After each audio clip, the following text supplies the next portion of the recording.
Heyo, it's me, Rods, the editor, and one of the members of this Rainbow in the Dark podcast that you're about to watch. This program was recorded on the 23rd of April. By the time this should reach Joey's channel, it should still be June or early July. Please enjoy the podcast for the next 2 hours. In the Rainbow Factory. Hello and welcome everybody. It's White Boy JoJo back from the depths. Today I have two special guests with me. We were supposed to have three, but unfortunately Shoku is nowhere to be found. At the moment we have Rod's Retro Plays, creator of the Mega Man X Sprite series. What is it called? It's 22XX. I haven't worked it in quite some time, but it's there. One day I'll get back to it. I'm just doing other useless stuff right now. And also with us is Devil Jaw 2, or Lobo as we like to call him. Hello, how are you doing? He's the cum man. Really? Not even a minute in, really? Oh, we're already fumbling this, aren't we? No fumbling. Alright, anyway, today is a special episode. We are going to be talking about writing and what we have decided to create with our writing, such as fan projects or our own projects, that of which were inspired by other forms of writing. I can't, I'll edit that little bit out if I fumble on it, but yeah. So yeah, writer's strife. Let's just call it that. Yeah, that sounds like a good enough title. Yep, sounds good to me. It's way better than Writer's Strike. Kind of ruined a couple of movies back in 2010. Hey! Alright, so who would like to start us off on this? Well, I suppose I could start off. So what should I start off about? What do you want me to start off with? Well, basically, what brought you to create, what brought you to want to write your own story, or what other fan projects or official works inspired you to write it, and a brief synopsis of what your story is about. Okay, so from a very young age, I'd have to say around 5th grade, I've always loved fiction writing. Like pretty much no matter the media, whether it was video games, whether it was books, art or anything like that. Like I just love the idea of just high, mid, or even low fantasy, as long as the setting was like fantastical enough to have its own world, be so different from ours. It made things a lot more interesting to me. Quick, hold up, I have a normie joke. Mid-fantasy, I think you mean the isekai genre. Ooh, right twirl my mustache. Give me likes, YouTube. God, we're already into such a good start to this. Oh yeah. No, I can make this even more highbrow for everybody who likes anime. Let's talk about how easy it is to get into the Fate series. I'll kill myself. Anyway. Jesus, okay. All right. Oh, that's not how you were sounding at all 5 minutes ago. Anyway, continue on, Lobo. Mid-high fantasy and all that. Yeah, so what do you call it? Been a big fan of it ever since I was a kid. Obviously, as any kid did growing up, I loved things like Pokemon and Final Fantasy. That really, it didn't happen for Pokemon until a little later, but they told such great and varied stories throughout throughout this series' lifespan that it just inspired me to like slowly think to myself like at first I thought it can't be that hard to create a story, can it? And as I soon quickly realized through middle school, it was like no, this is much harder than I ever thought it was. Cause I feel that one. Because like for a writing project, I had to we were given like a free form writing writing assignment. Like we could write about anything we wanted, anything at all. And Right. I tried my hand at it, like trying to write like a quick 5-chapter short story of a little fantasy tale, and ooh boy, I got ripped to shreds on that one. That was a big blow to my confidence. So, like, what? Did, like, the teacher, like, crucify you in front of the entire fucking class? Oh no! Like when I got back to it, like when he gave me The back the struggle. assignment, he graded it like a D, and I was like, oh, it was that bad. Ouch. No. I don't think the teacher was rough enough. No, the teacher should have, like, pulled your, like, assignment up, stood in front of the class, and just start, like, Reading going it in out on, loud. like, Gordon Ramsay of literature. Just like, why did you Oh. put the comma here? This isn't a proper pause. Semicolon, you don't even know how to count to 5. Why do you think you're highbrow enough to use a semicolon? You little shit. Well, I was raised in Florida during those years, so I would not put it past the teachers. Fuck. To be fair though, I will say this much: don't ever let it discourage you if you're not. This is just something to say out to writers right now. Just any writers or potential writers listening, or like people who have aspirations.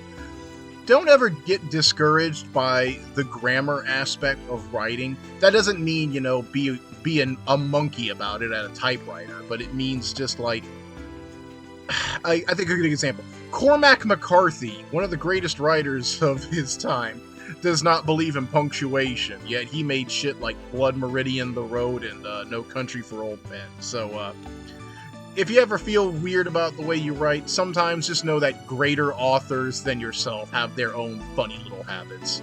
Like, hell, Ernest Hemingway's another good example. Like, the guy believes in being very blunt and not, focusing too much on the flowery language and getting more to the point. Best example about this is you read Old Man and the Sea. It's nothing higher than a fucking 6th grade reading level, but it is profound on such a degree that anybody of age can, be emotionally moved by it. I don't think a 3-year-old would be emotionally moved by it. Well, because a 3-year-old doesn't know how to catch a marlin. Well, You fair need to enough. teach that child how to fish first, of course.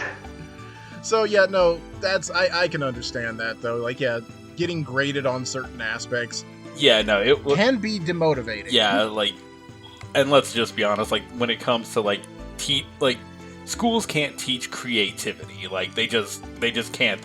Everything has to be like by the numbers and done in a certain way. So like, if teachers are judging you, like,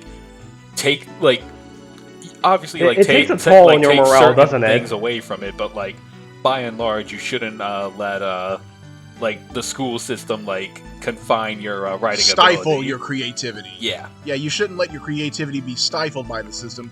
And if anything, I believe it's more of the job.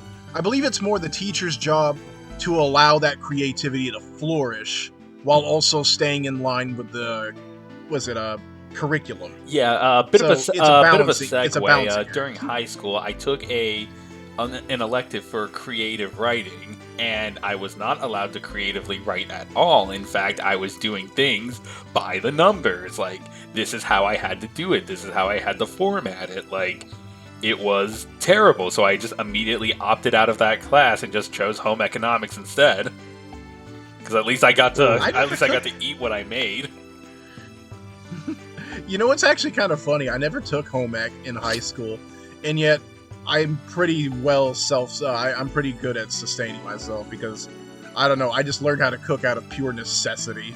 So, make of that what you will. That's Yeah, hilarious. that sort of thing in my high school just wasn't available either. So I ended up learning how to cook thanks to my mom and YouTube videos, because how else would you do that nowadays? Yeah. Well, then again, I was part of a school system in Texas where, football was a religion.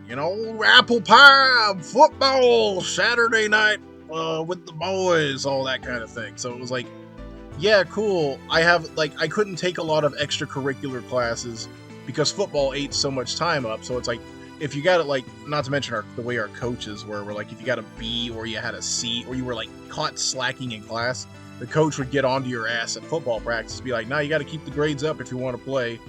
And honestly, half of my high school life was akin to like what you would see off those dramas, like Friday Night Lights, not the movie, the TV series, Friday Night Lights or other kind of shows, where it's just like, "Oh, this shit's so dramatic." Oh no, one of That's real life.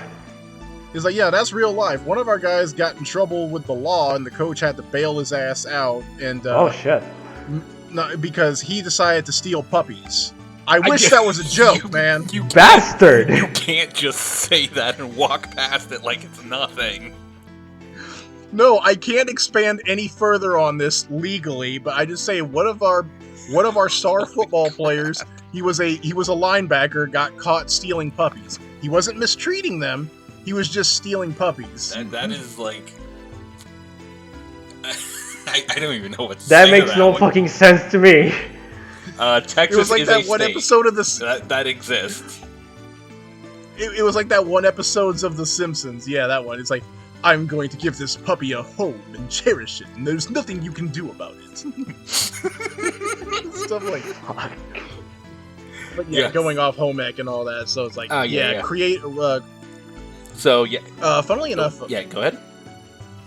yeah. Now, funnily enough, I did have an experience in college like that with creative writing, and I think college was one of the best places to encourage me to write what I felt like, because there was this one teacher I had, a professor I had. She was cool as shit. She was one of the cool. She was a feminist, a real old type lady, really cool. She taught me about one of the coolest religious figures of all time, Sor Juana Inés de la Cruz, I believe a 17th century nun who was a lesbian, who had wrote and professed on these, who was a proponent for the idea of women becoming preachers, because she had pretty damn good arguments within the Catholic Church that women and men were very much equal if going by the logic of the Bible. And honestly, she was a pretty cool hero, but the problem was there was a bit of a scandal. She was having romantic love letter exchanges between her and a duke's wife. Oh, I don't know the full story, but I don't remember the full story, but all I will say is when I read about her, I'm like, oh yeah, she was a G. She was a baller. She was doing the feminist movement way before John Adams' wife was doing it, like almost like more than 100 years before her. But this was at the time, but she was in Mexico at the time, and they were very you know how the Catholic Church can be at times. yeah, just a little too dogmatic for its own good. Very much so, because it's like they were very much all right with the she was actually encouraging some people to think outside the box, but the moment they found out that she was punching clams and chewing carpet, well, we can't have that. All right, getting back Damn, to topic. I've never heard of that one before. Getting back to topic before really things go into a religious diatribe, because that always ends well. Yeah, holy Which is shit, funny, going because off on I'm a a- tangent which is is way funny, too because I'm easy a for very- us. Which is funny because I'm a very religious person and I do believe in God, but at the same time, that doesn't allow me to not criticize them. But that aside, look up Sor Juana Inés de la Cruz if you all ever get the chance. Great writer. All right. Fantastic. We'll probably leave her Well, name on the screen for you guys around the timestamp where Joey says her name. Yeah. Because, Joey speaks English, but he's Mexican, so it's kind of hard to understand either way. Oh, damn. No offense there, honestly. Hey, Coming at me with the racism, Rods. I'm offended. I mean, stereotypes exist for a reason. Some of them are based in truths. Any Louisianan could tell you that much. Yeah, are you coming down Yourself with another included. case of horribles? Ask spirits. Anyway, so continue, Lobo, about your creative writing thing, they stifled you. Oh yeah. It was like a huge, in middle school it was like a huge blow. I had to for a year I had to reorganize myself. I was having a Skinner's moment where it's like, oh, am I a bad writer? No. It was the teachers. who were at fault. And so throughout the years of high school, I started talking with some of my friends who are also creative types. They helped me make the beginning ideas of what I would start to begin to form as the prototype of my story.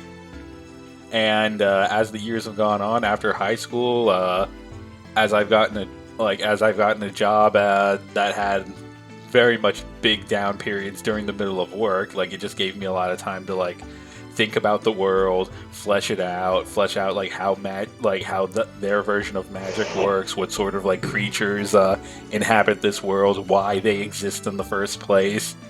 And before I know it, at around 2016 is when the idea fully solidified, and I knew where I was going to take the story.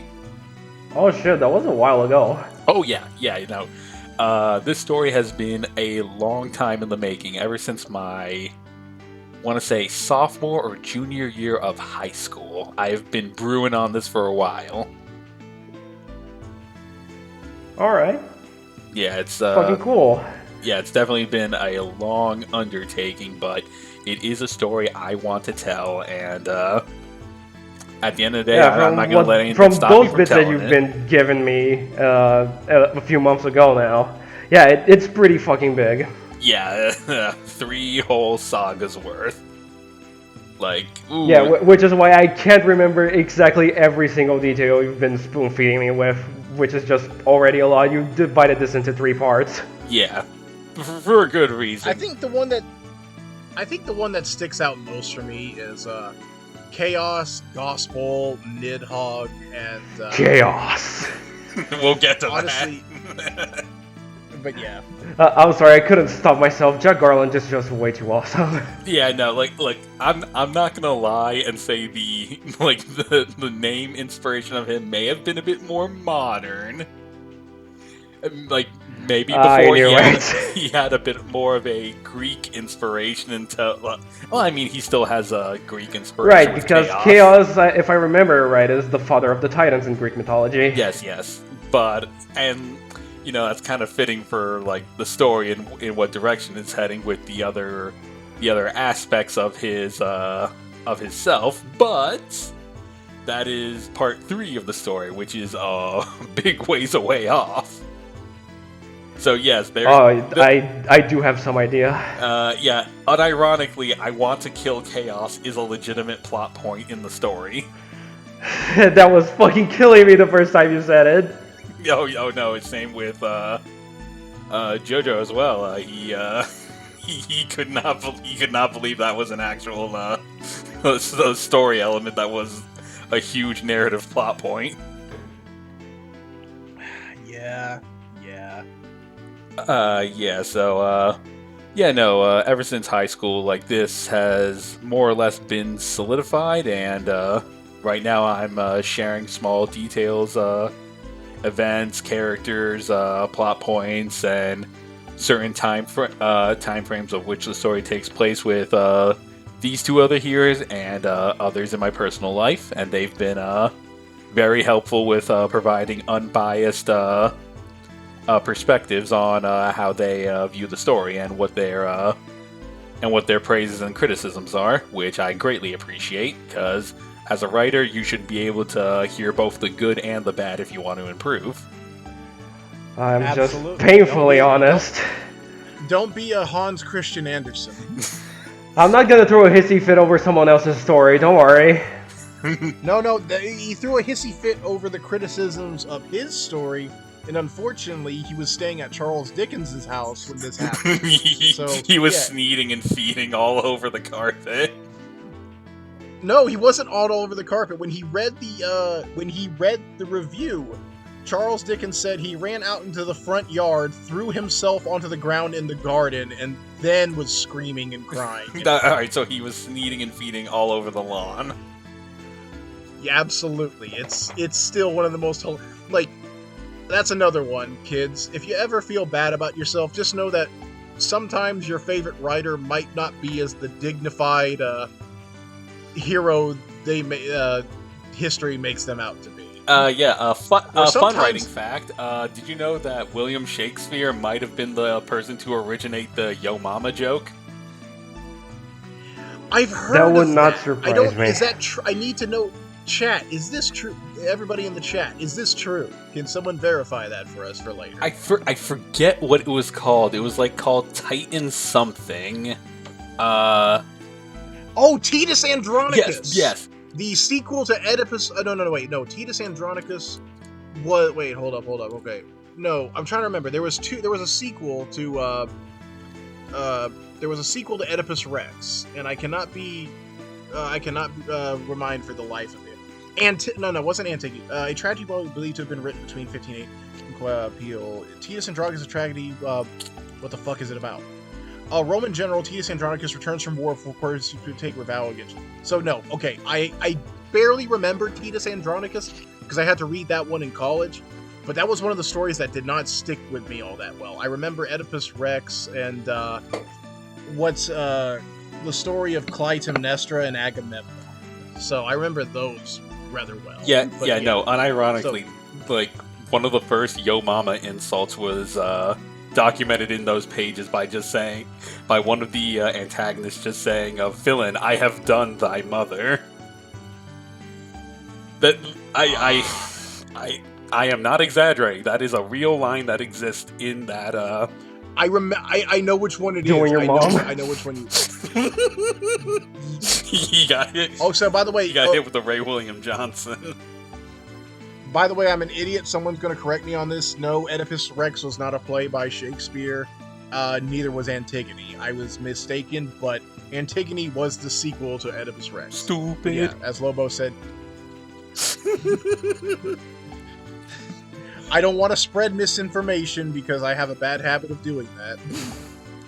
But, so that's basically the long and short of it as my story stands at this current moment. It's still very much well within the first draft stages.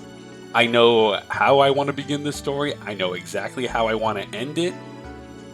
And, it's taken me a long while, like more than a decade, to finally get this going. But now we're at the starting line. We're ready to start making the jog for it. It's better to have at least it's better to have, like, get your ideas down on paper while you have the time, I'd say. Oh, yeah. Oh, the Google Doc with all the information is titanic. I remember seeing that draft. I have a literal Bible of all the notes that I have to go through. Not to mention I have several charts and even like a reflection of the Qliphoth and the Sephiroth tree, because I'm trying to make sure the character themes map out into how I had them planned.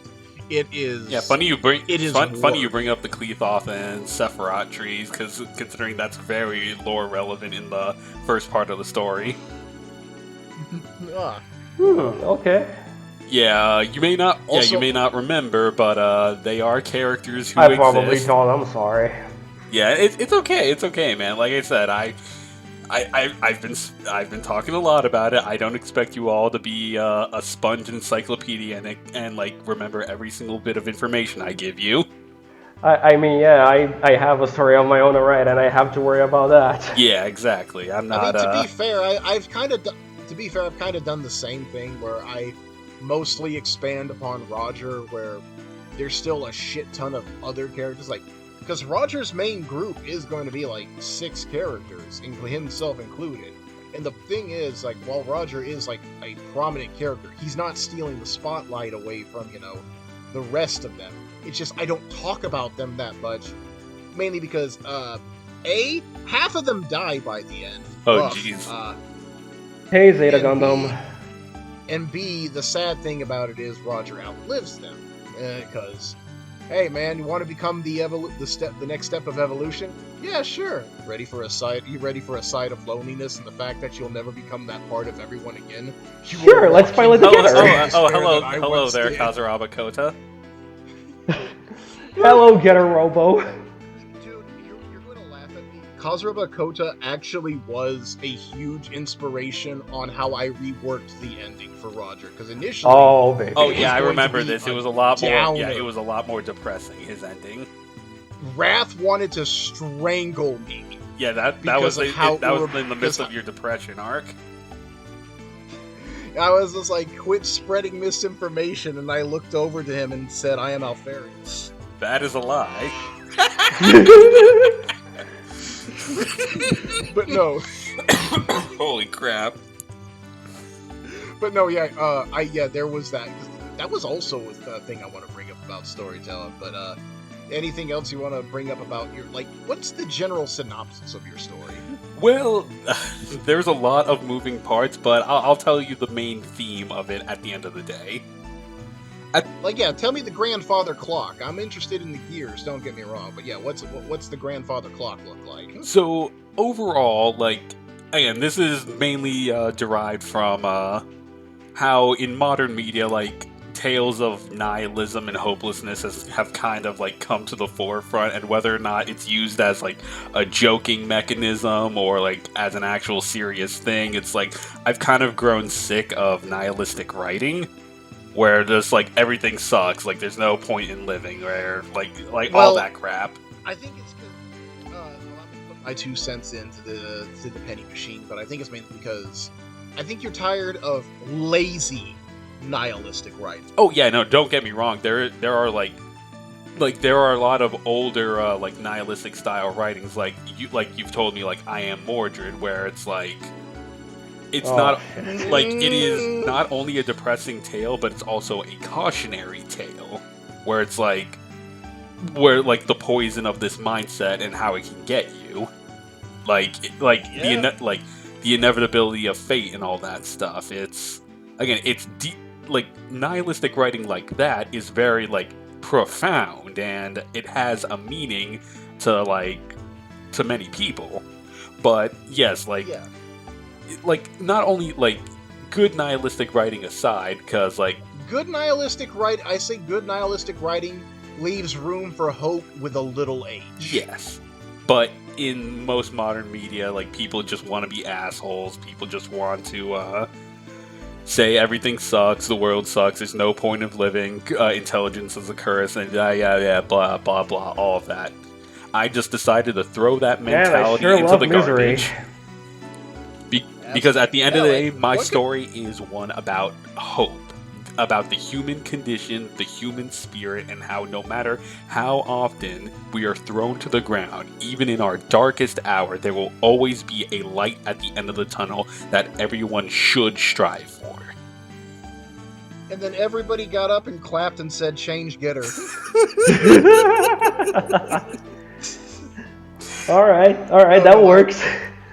I know, I agree, though. I do agree, because, like, yeah, modern nihilism and, like, hopefulness, they can both be done rather lazily. Hello, Power of Friendship. Yeah, no, like, again, obviously, like, sometimes Power of Friendship, like, there was a time when Power of Friendship was... Saint Seiya Omega!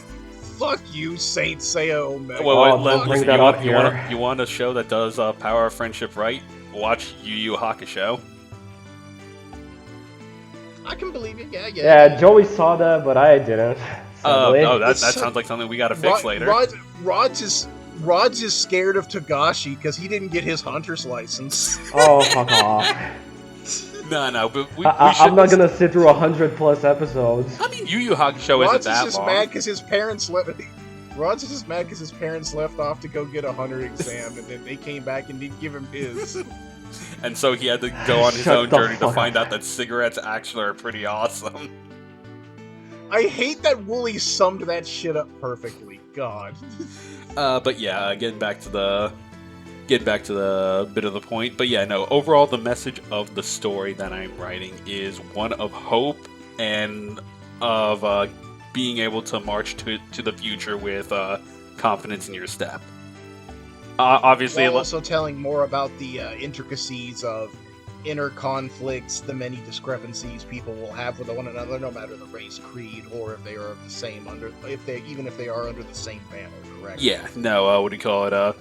There are many factions in this world and many different groups that all have their own ideas of how the world should be and how it should go moving towards the future. And it's not that anyone is necessarily right, like if there's anyone that's 100% right at the end of the day, because that's never the case in reality.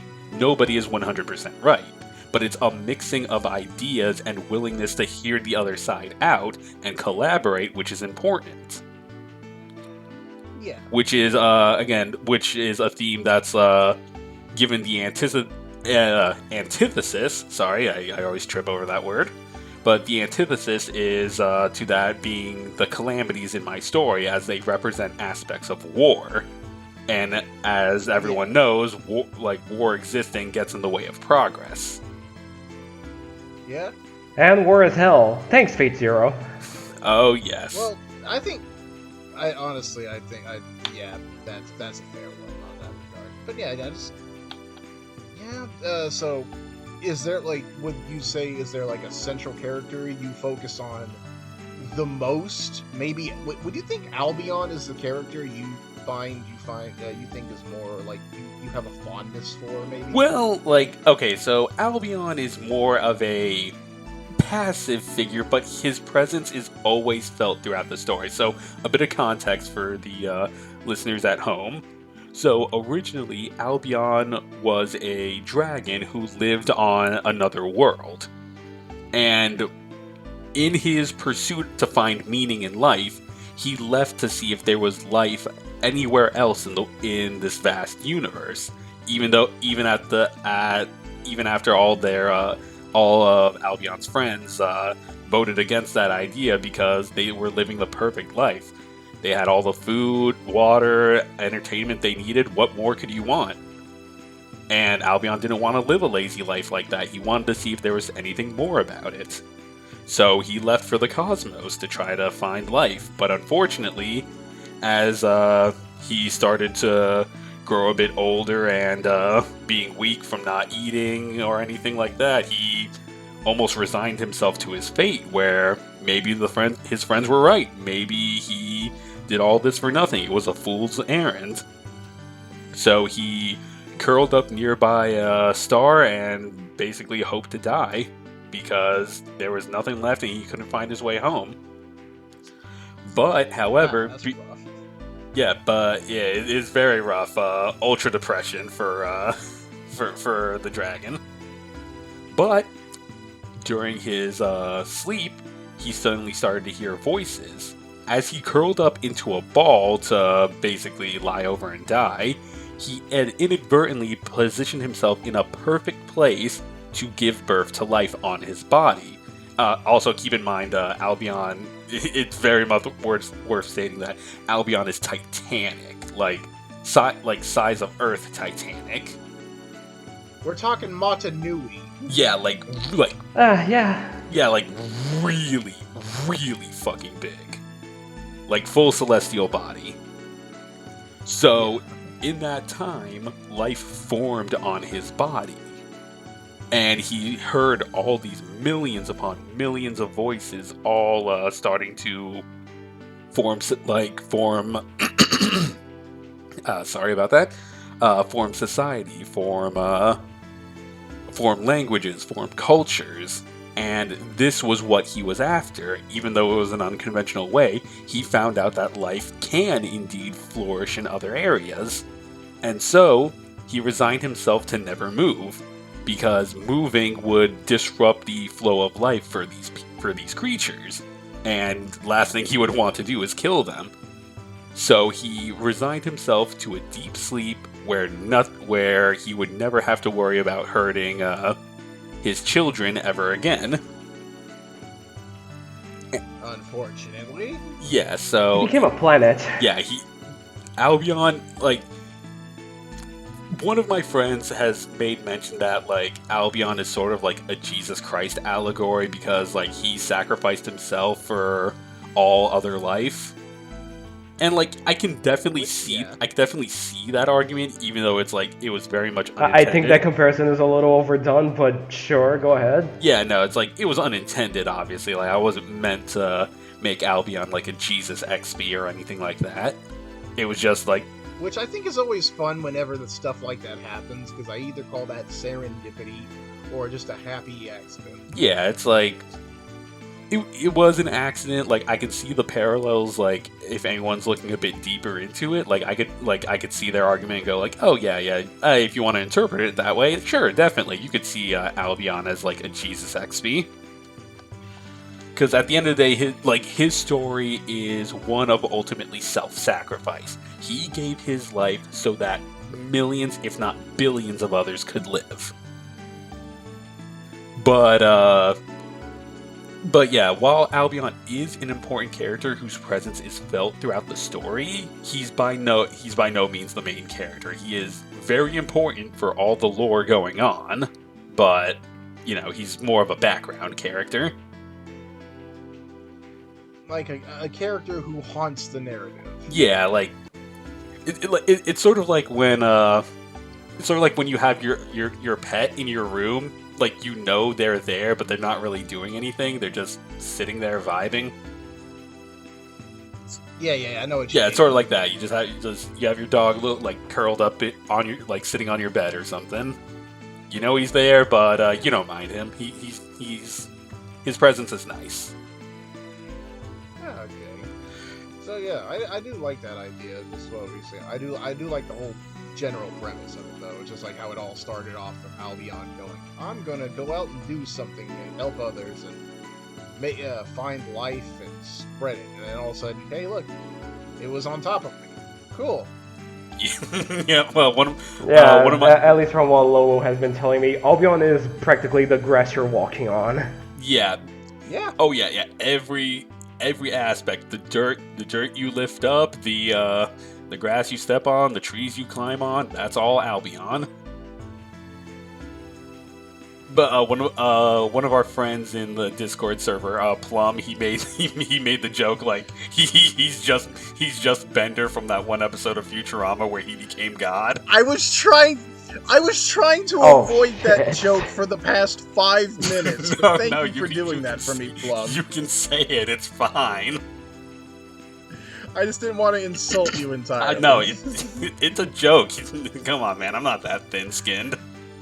Well, maybe if you talk about Kiara in a bad light, but maybe I'll be thin-skinned, but Dobrynia Nikitic. Don't you start. I see. Anyway, so, yeah, would you like to pass this on to Rods about what he was trying to write? Oh, yeah, by all means. Like, if anything, if we have another future episode about this, I'd be more than willing to go a bit deeper into more of the lore of Albion and all its moving parts. What is is Albion the full name of your story, though? Okay, so it's the naming convention was definitely inspired by the Fate series, where it's Albion dash and another name, it's definitely used more as a tool to differentiate the different eras of the story. So which is so in case Tales of Tales of Arise or Tales of Silly. Yeah. Tales of the Abyss. Albion is the prefix, and anything else about that is differentiating for itself. So basically, I could use that in case I ever want to do an anthology series for some of the side characters and such, and so you can identify which era of the story it's taking place in. Yeah, I kind of got to do that. If anything, I got to preface all my stories just Angel Chronicles : because I realized all the side shit I was writing for that was oh, this timeline's gonna be fucky, and it's kind of intentional, but not oh, you can't piece it together. It's just read it in release order. Yeah, it's full on Kingdom Hearts. Read it in release order. You'll be much happier for that. Don't try to read this in chronological order, because you're going to stumble across revelations and characters that won't make sense. Yeah, by the way, I really don't start with I Fate accidentally Zero. did that. Don't start with Fate Zero. Just read the visual novel. Read the visual novel, for the love of God. It is not that hard. I read Fate Route. Alright, so... Rated M for mature. Rated M for mature and Saber threesome. Alright, gotta point that out. I have to get at least one Artoria horny bit in here now. This is my new brand, okay? Yeah, it's been quite some time since that Fate podcast, guys. It's been 6 years. This dude changed. He's an innovator. Yeah, he has had his hope-pilled character arc. He loves life now. That and Shiro and Sieg are my two favorite boys of all fucking time. I love them. Same. Siegfried's still number one, but I'm not saying that I won't bend Artoria over every piece of furniture. God damn it. Anyway, continuing on, Rods. Yeah, Rods, take the stage now. All right, So, it's my yeah. turn. The stories you've been wanting to write and what inspired you. Okay, so I have barely any backstory when it comes to story writing. I didn't do much of it in middle school. I didn't do anything of it in high school, but I did read a few books as I was growing up. Mainly the first book of Dotara Quest, but I never finished that. That was such a long time ago, and I really didn't like the style then because I always loved illustrated books when I was little. After that, I think it was 2017. I remember getting it on my birthday. You were It was very. what is it? I could argue that you were Rogel Dorn of your family, where it's like, Father, this book has no pictures. I cannot visualize what it is trying to convey to me. Yeah, I was like that for a while. But then came 2017, it was like 5 days before my birthday. I was celebrating it with my friends. One of my friends then gifted me The Hound of the Baskerville, which is a Sherlock Holmes book. Ooh, whoa, that's a classic. I think I brought it with me when I moved to Portugal, but it's locked somewhere. I don't know where it is anymore. I don't remember finishing it, but I was like 80% of the way through the book. Even then, I also didn't like the style of it because it wasn't that heavily narrative. Sherlock and Watson didn't have that much chemistry between them, even though by that point I was already exposed to a little bit of Sherlock Holmes thanks to those Robert Downey Jr. movies, which aren't the best portrayal of him, even if they're extremely eccentric. Discombobulate.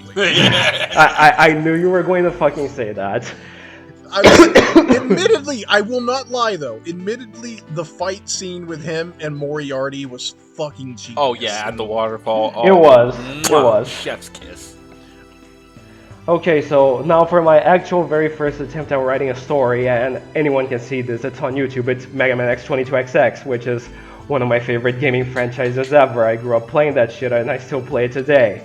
So, what was my idea then? I wanted to continue on from what Command Mission left off in that ending, since Capcom's never gonna do it. It's been really 19 spoke to your fucking soul, years. Yeah. It's been 19 years. Capcom hasn't done anything with X series since, and it doesn't look like that ending was going to lead anywhere, even though Red Ep's Super Force Metal split into 8 pieces, which would probably lead to 8 more bosses being affected by Super Force Metal.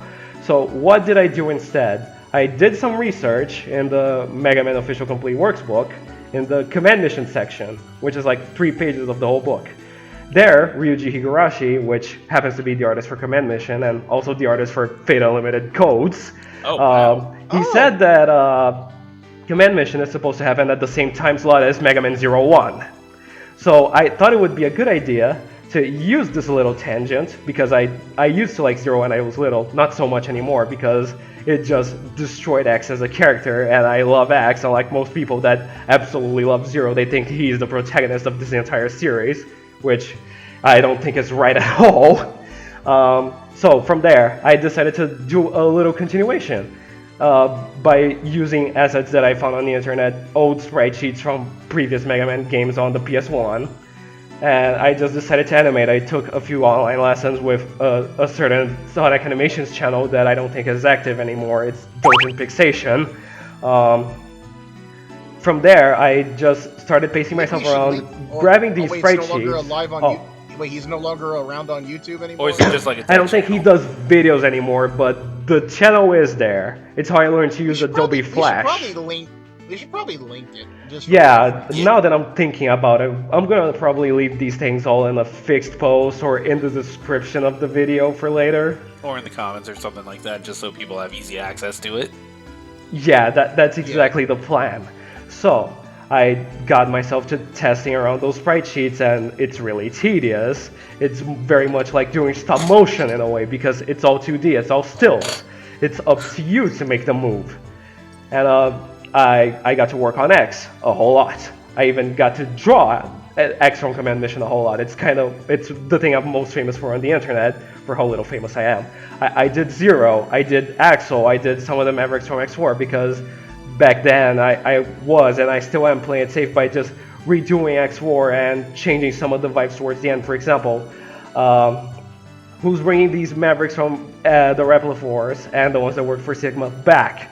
I was planning to have it be Dr. Weil from Mega Man 0, 3, and 4, since command mission happens around that same time slot, and between Mega Man 01 and Mega Man 03, it's not that long of a time. It's like maybe 1 or 2 years into the story. Of course, my idea never fully took off because I got older, I've been doing this for way too long, I don't have as much fun animating this stuff anymore.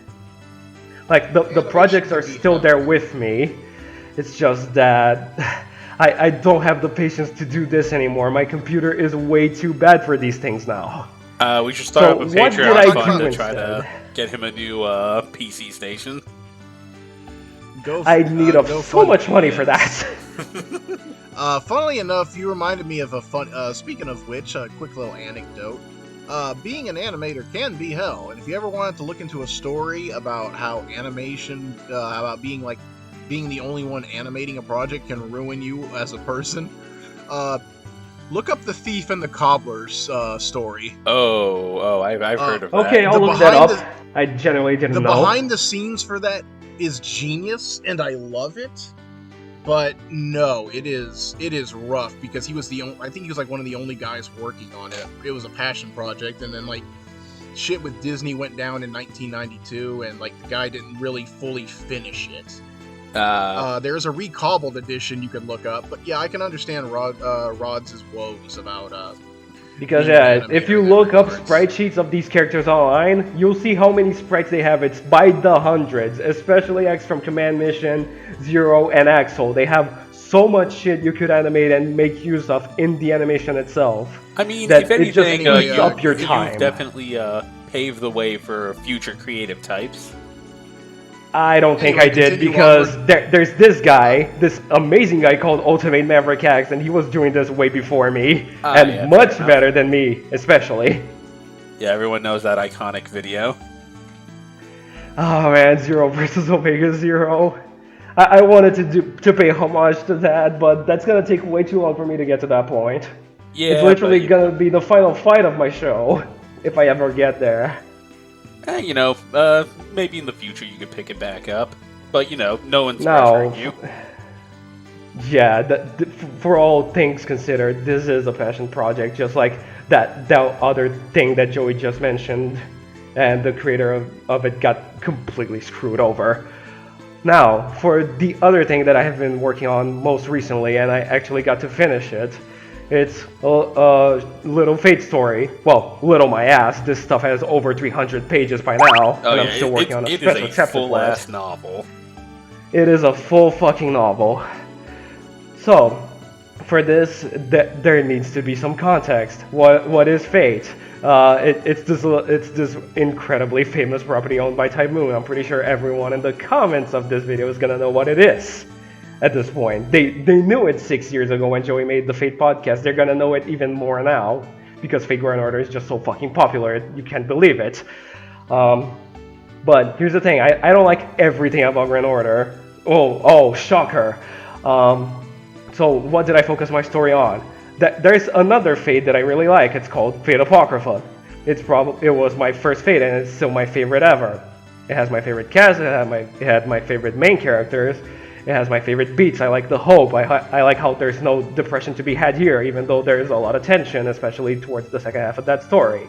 I like, especially Sieg, Jeanne d'Arc, Astolfo. I like Siegfried, despite his short stay on the anime, because unfortunately, the original author of Siegfried dipped from the production of this, back when Apocrypha was still an MMO. And it wasn't exactly a story. Joey's gonna know this, Lobo knows this. I think people that look up Apocrypha on the comments are going to know this as well. Yeah, but it's still one of those things where it's like Siegfried, like even though Siegfried left early, like his will is carried on by Sieg. Yeah, so the impact he left, you can feel it throughout the entire story thanks to Sieg, my little boy. So I made a story about him and his girlfriend Ruler in Grand Order setting. At first, I was confident I could make a story of my own, but as I progressed, a couple tens of pages in, I asked for a friend of mine that I had already revised his story from like 2019. That was 4 years ago. Now, the time we're recording this podcast It's the 23rd of April. It was a long fucking time ago. I worked as his editor for free for that story because he happened to write this short story on a keyboard that was missing the A key. It's kind of bizarre. Yeah. You told me about that. Yeah, he's probably gonna be in the comments of this video too, mentioning how I talked about his story and now I'm talking about my own. So I asked for his permission to continue on from his work, seeing as I already had some experience with his own work by revising it.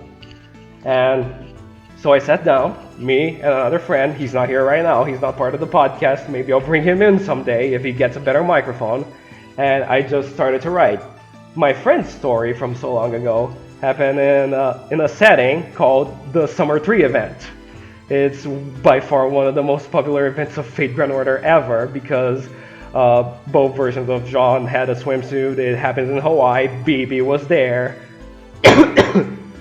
Sorry. It's such a shame that Summer 4's better in every fucking way, though. And it's a shame that Summer 5 is so much better.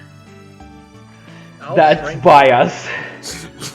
It's not bias, it's objective fact, and you can't argue against it.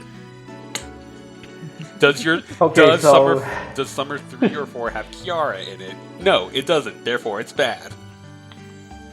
I'll strangle you with a phone wire. Make it piano wire. My neck's too thick to be strangled by phone wire. Okay, so a little more to say. There's a few changes between the characters as they were written in Apocrypha and the way they're written in Grand Order. In Apocrypha, the Higashide, the original writer for Apocrypha way back when, also Nasu, but now it's just Higashide for Fate Grand Order. He committed the cardinal sin of splitting Sieg and Ruler. When anyone that saw Apocrypha or read it knows that they end up together by the end of that story. I didn't take kindly to that, and neither did my friend that wrote that story 4 years ago. So what? I think personally at this point, there is now that I'm like a little bit older and I'm a bit more tolerant, I would say that I am absolutely fine with Jean doing different things, but don't entirely disconnect her from Sieg for the love of God. Yeah, no, it's just such a disconnect because Jean seems to be the only character from Apocrypha who does not directly remember the events of Apocrypha. Because if you even though back in year 1 that was totally the case, she remembered everyone, and now she suddenly selectively just disregards Sieg. Yeah, no, even Astolfo, as scatterbrained little gremlin that he is, he remembers Sieg. He remembers the Grail War. Yeah, that's a thing that Higashide made sure to point out as the game launched, because back in 2015 when Grand Order launched on JP, a good portion of the cast of Apocrypha was ported over to the game because around that same time the light novels had just finished publishing, so everyone had the events of that series fresh in their heads, I guess. Yeah, so it would be easy to identify these characters, even some of the ones who came in later in year 1, like Frankenstein, who came in during London. And Mordred. And Mordred as well, yes. Can't forget the angry little Pomeranian.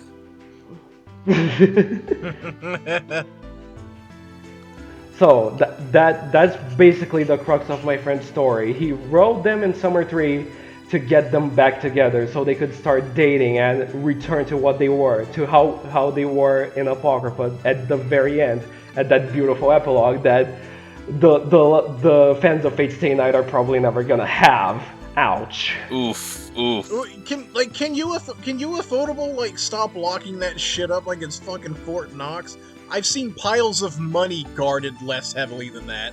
Yeah, no, they are. But no, you've got to go to the Time Moon Museum in Japan to watch that. Let's not talk about the Time Moon Museum in Japan. So that face when I flee the Type Moon Museum with the USB of the ending shoved up my ass. Mission Impossible. JoJo's Bizarre Adventure.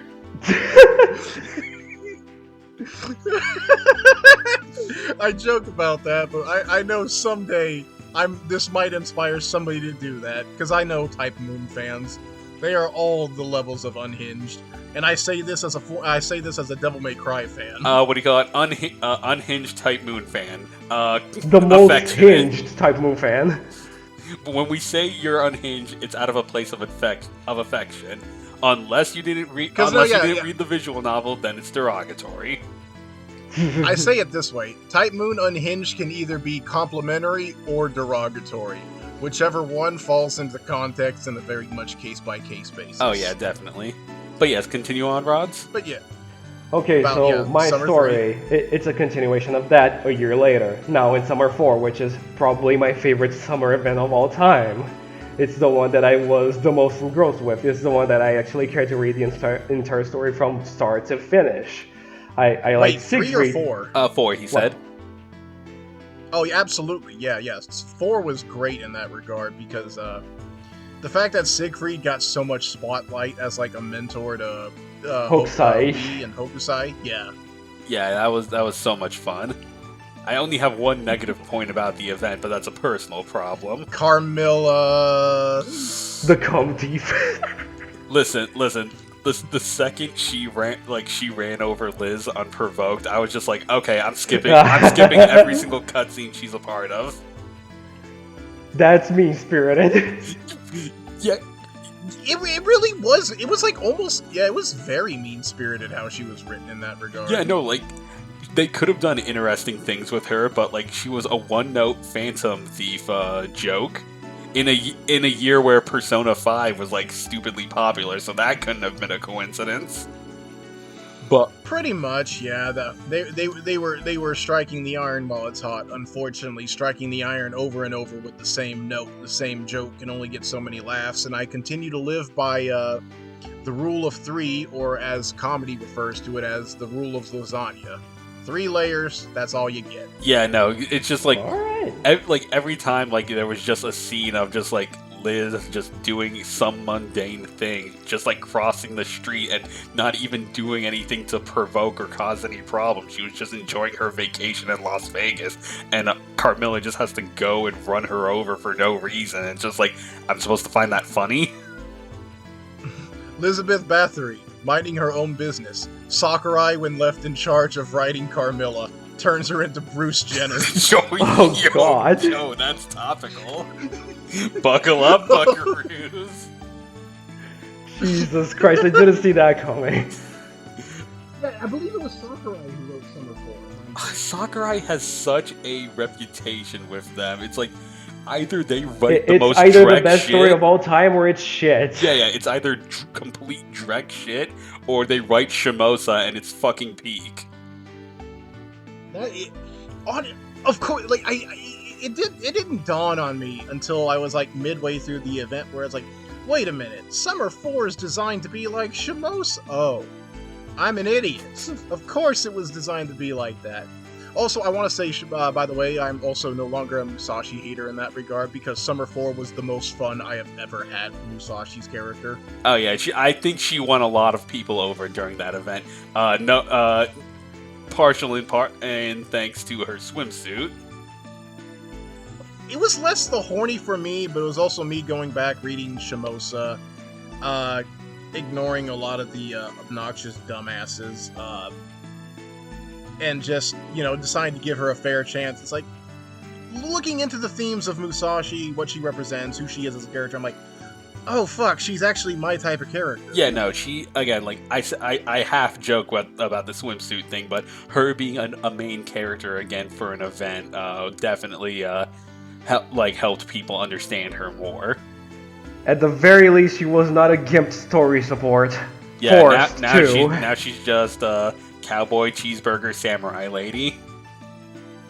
Which I think it actually worked in her favor, because it was very much a fun little play on her character trope. And also her speaking So, yeah, like mildly okay but still kind of broken English for her Noble Phantasm lines is still really charming to this day.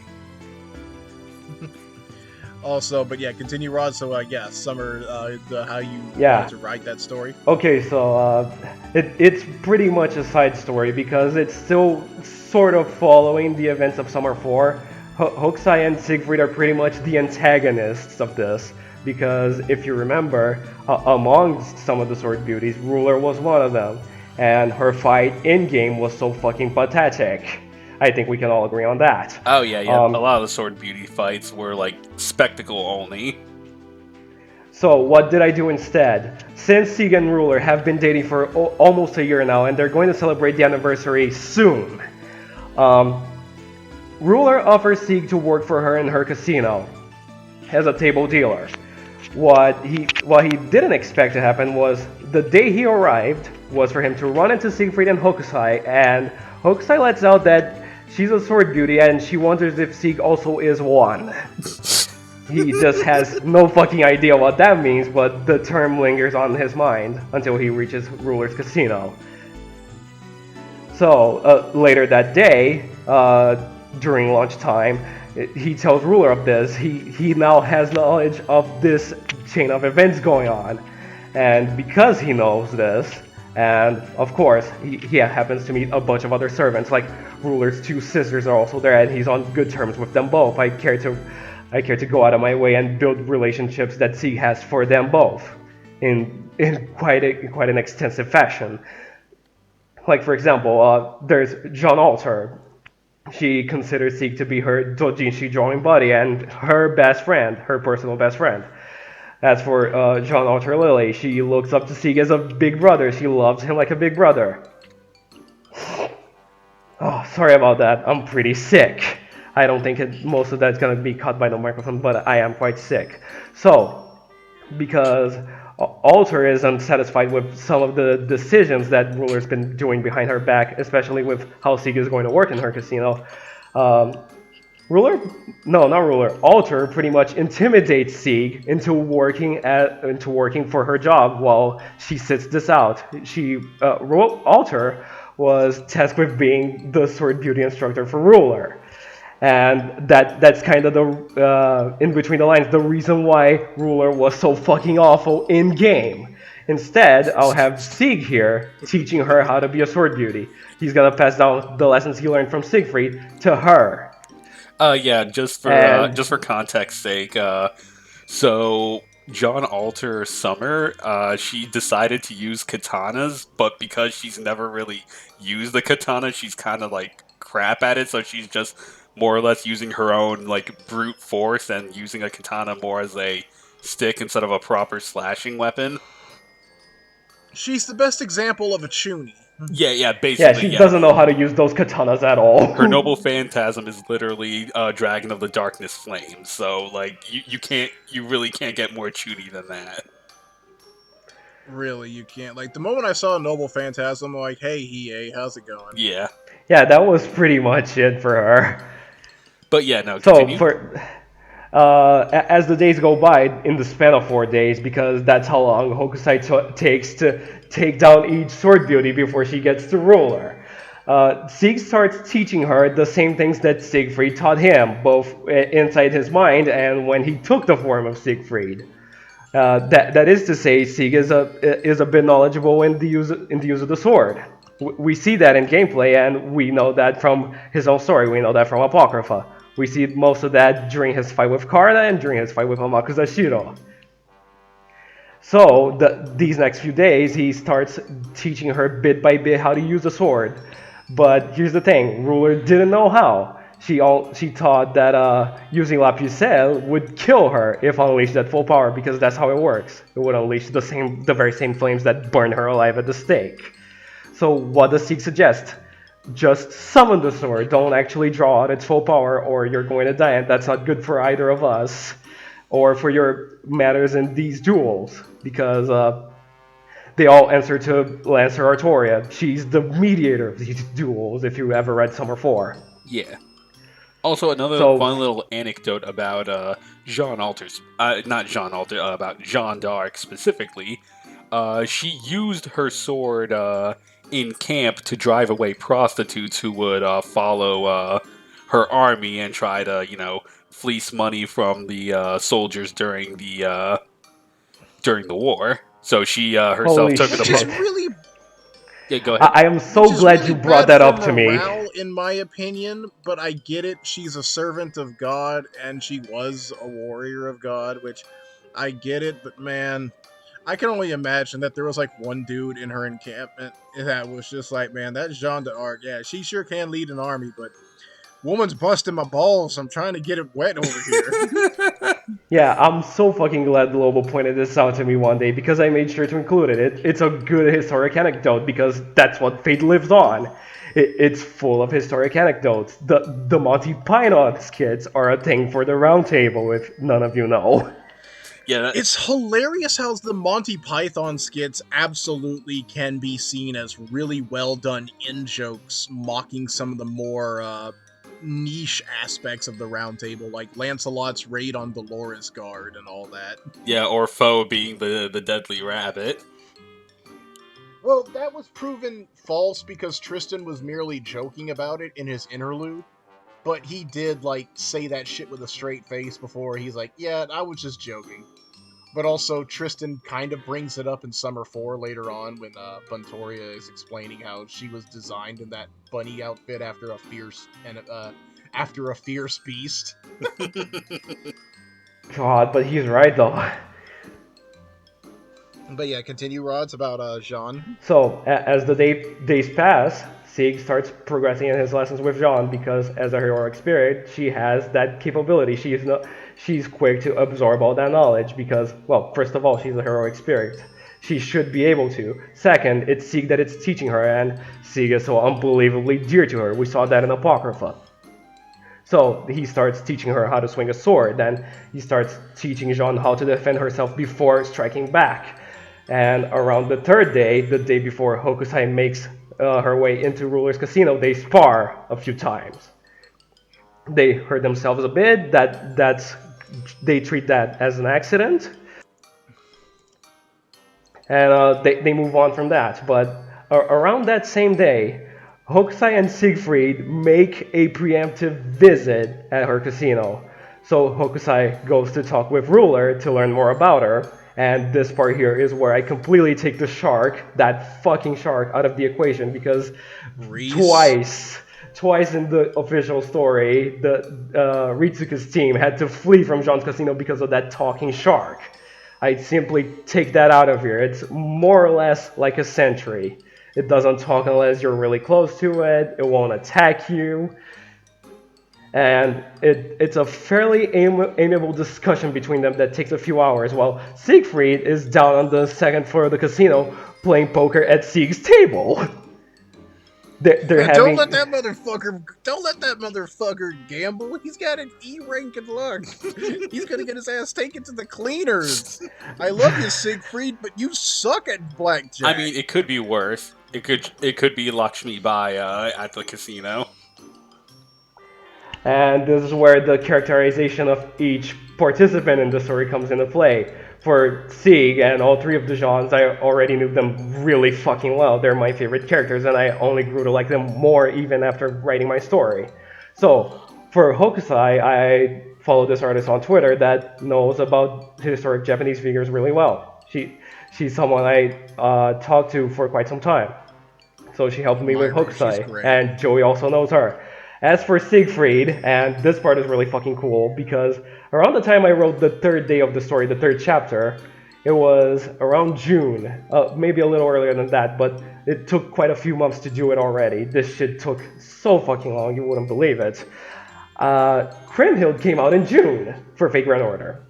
Oh yeah, boy. yeah. And that was when I began reading the Nibelungen lead. Oh. And this helped me like you wouldn't believe in characterizing Siegfried for Fate. Time out, Rods.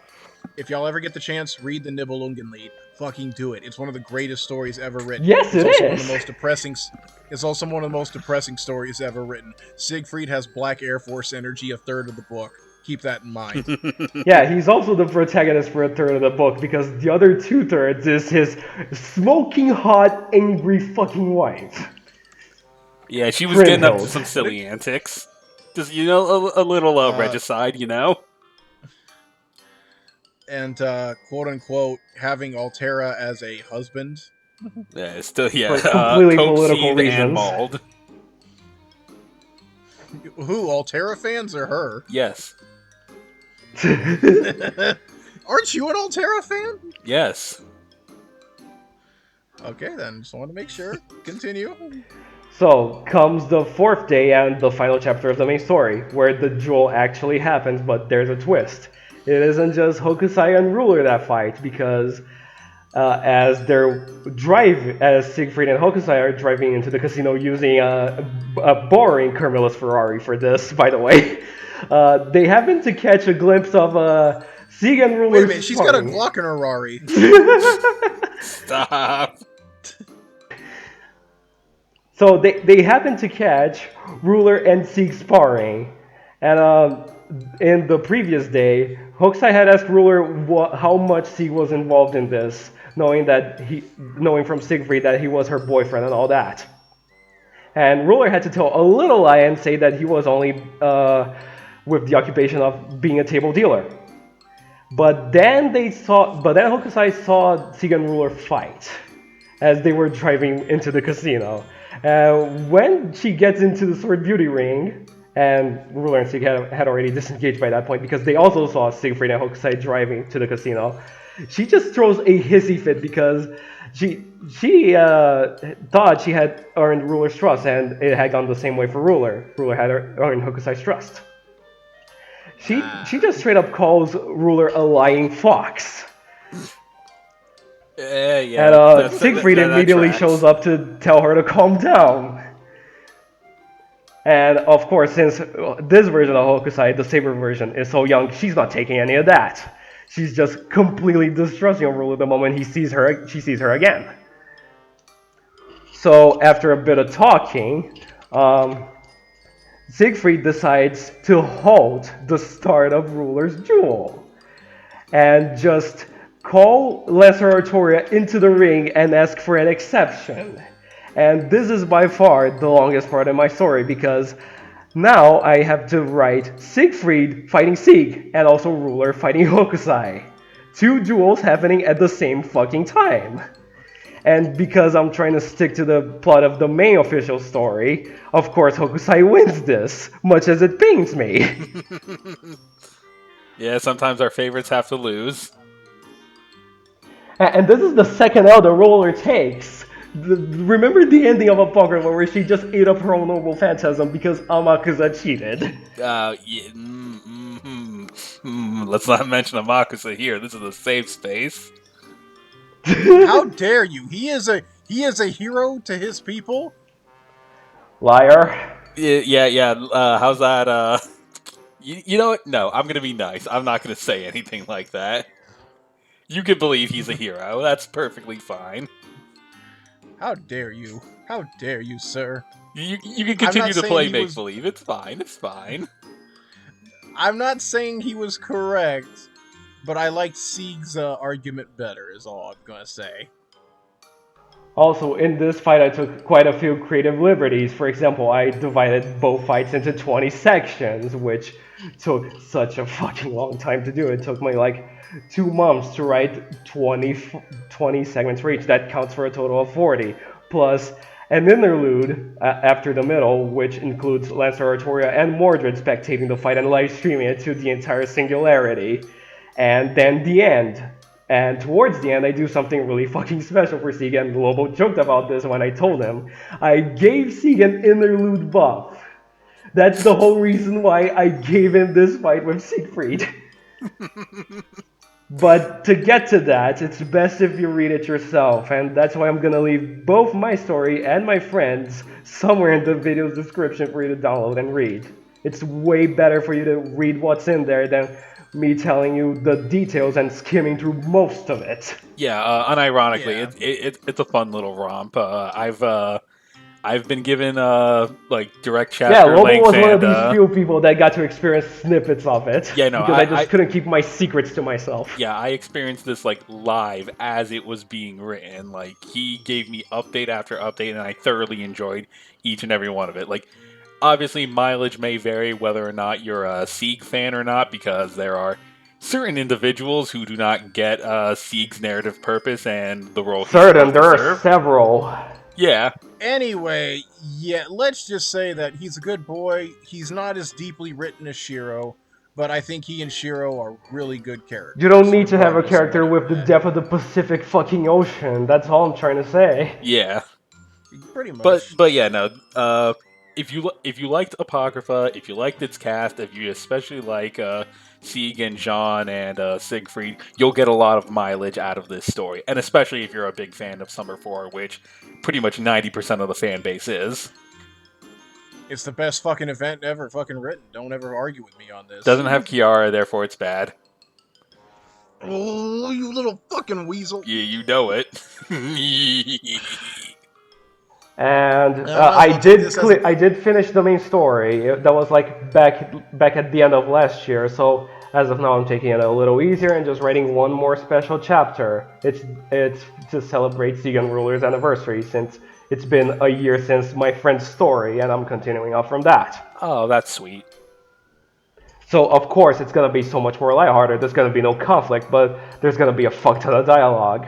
Something that I had to put on hiatus because of other stuff I'm working on, but I'll get back to that. Yeah, I can't wait for if Nobunaga's anything, surprise guest appearance. That already happened. so funny detail. Might as well use this as a transition to explain what inspired me to write. Was funnily enough, writing was always like a big aspect of my life, but it was mostly through reading because school pressuring you to do a lot of shit can sometimes create unintentional habits. And funnily enough, I ended up finding that of my own volition, despite the fact that, you had to like do forced reading and all that other stuff. You had to do your own reading assignments. But I think it did encourage me to like branch out and be like, hey, I don't want to do a book report on like it was the AP questions. What the fuck, whatever that was called. It was basically back in my school we had to do this thing where it's like you read a book and then you take a quiz, a 10 to a 20 question quiz on it, and you get a certain point and you get a certain amount of points. And you had to have a certain amount of points by the end of each semester. That sounds miserable. Damn. It was, but at the same time, it did encourage me to actually branch out and find books. So, reading was always a big part of my life. And I believe the first time I felt something profound from reading was at a very early age, I think like 10 to like 11 or 12. No, I take that back. No. Before profound, joy and glee. Goosebumps books. Oh, wow. All of That's them. a series I actually Read. watched. I read almost all of the original Goosebumps. They were just such a fun kicker to me. If anything, that started my morbid curiosity and my road down into horror and other creepy shit half the time. Because it was just morbid fascination at first. I would see the cover art. Bless the artists who work on Goosebumps, because that's the best way to really get somebody into reading a book without pictures. Get a really good cover that grabs somebody's attention, and bam, you're in. Not to knock on Mr. Dean Koontz as a writer, because I'm sure Dean Koontz is one of the greatest writers of all time.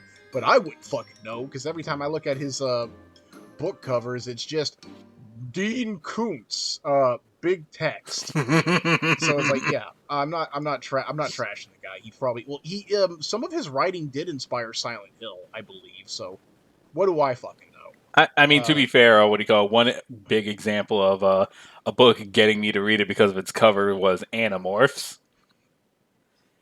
Yeah, I was expecting a fun little romp of kids turning into animals and getting into wacky hijinks. No, war crimes, war crimes, war crimes, war crimes.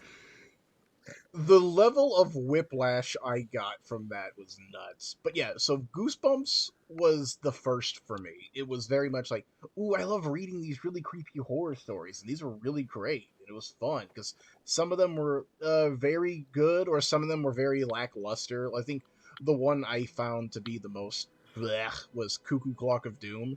Like, man, talk about a fucking letdown for a story. But then it would spiral later into when I was in 6th grade, 12 years old at the time, and then we still had to do that. We had to read, and I had the choice between Charles Dickens' Oliver Twist. Big book, by the way. I encourage reading him, but not when you're on a time limit and not when you're being pressured by a really annoying curriculum. Yeah. So I went looking around for books out of curiosity. I was just screwing around. And then the book that like forever changed my life, I Am Mordred by Nancy Springer, A King Arthur Story. That book to this day, I've already mentioned it before in the previous Fate podcast, but that was a book that got me like focused, honed in on heroes and individuals and famous like this is back in 2003. Jeez. So 20 years Fate ago. had not. Jesus fuck, you're right. Fate had not even like come out just yet. It was about to. But I was very much ingrained in reading about these mythological figures now. And I had a high school teacher. So fast forward a few years. High school teacher, I am 15 at the time. And my math teacher and my English teacher really encouraged me to read. My English teacher was a chill lady. Unfortunately, she was a big fan of Twilight at the time, and I didn't understand what everybody saw in Twilight, but it was all the craze. All the girls were reading it. Don't know what it was about. And then she told, like, the explanation my teacher gave me made me go, that's stupid. But well, it kind of is. Oh, and then my girlfriend later on those years got me to sit down and watch the movies because her and my sister both loved the movies, and boy, that was no greater mistake was made. Robert Pattinson, God bless his soul, Taylor Lautner, Kristen Stewart, God bless their souls. They had their fun on set. They were making money. So it's like, you know what? I love hearing the backstage story. I love hearing the behind-the-scenes stories about it. But anyway, yeah. My teacher encouraged me to read other stories. So one we were reading was Beowulf. And I'm like, you know what? I kept hearing about this. Beowulf this, Beowulf that. Who is this guy? And then I read the story Beowulf. And I remembered that Beowulf was that guy. He was the dude. He was him. Yeah, and that encouraged me. It's like, you know what? Fuck it. And then that's when I discovered Siegfried. Greatest German hero to ever exist, the greatest saber ever to exist, learn how to use Vumtog and Oaks, proper swordsmanship, which actually is very cool because Vumtog, Oaks, and a lot of other like great sword fighting styles have a lot of interesting synergy with Kendo, which I think is really cool. Oh wow, the more you know. Yeah, there's a chart on it somewhere. I'll probably post a picture of it. But funnily enough in that regard, so yeah, I got very invested into heroic tales. They were my bread and butter. I started liking heroic tales. So while horror was what initially grabbed me, heroic people and individuals was what got me. Like all these cool dudes doing cool shit.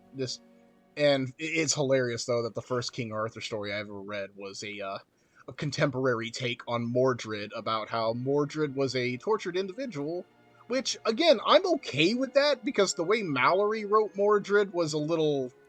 mustache twirly? He killed Dínadin. He killed the greatest knight of the Round Table. How fucking dare you? Anyway, so that would be... But then, so, like, yeah, all these thoughts were, like, kind of occurring to me at the time. This is, like, when you're 14, and you've, like, you've listened to music, like, by Linkin Park and all this, and you've, like, seen your hints of, like, the more niche animes that appear on the Sci-Fi Channel or USA. Oh my god! Oh my god! The Sci-Fi Channel actually broadcasting anime. Oh, those were the days. Right, that's actually how I found out about Gurren. That's actually how I found out about Gurren Lagann and watched it weekly. Oh, get out! Yeah, it was in 2008, I believe. 2009, I believe. But no, okay, so not detracted too hard. So it was like, okay, so Goosebumps, horror, fascination, all this. Mordred, the Young Merlin books by T.A. Barron.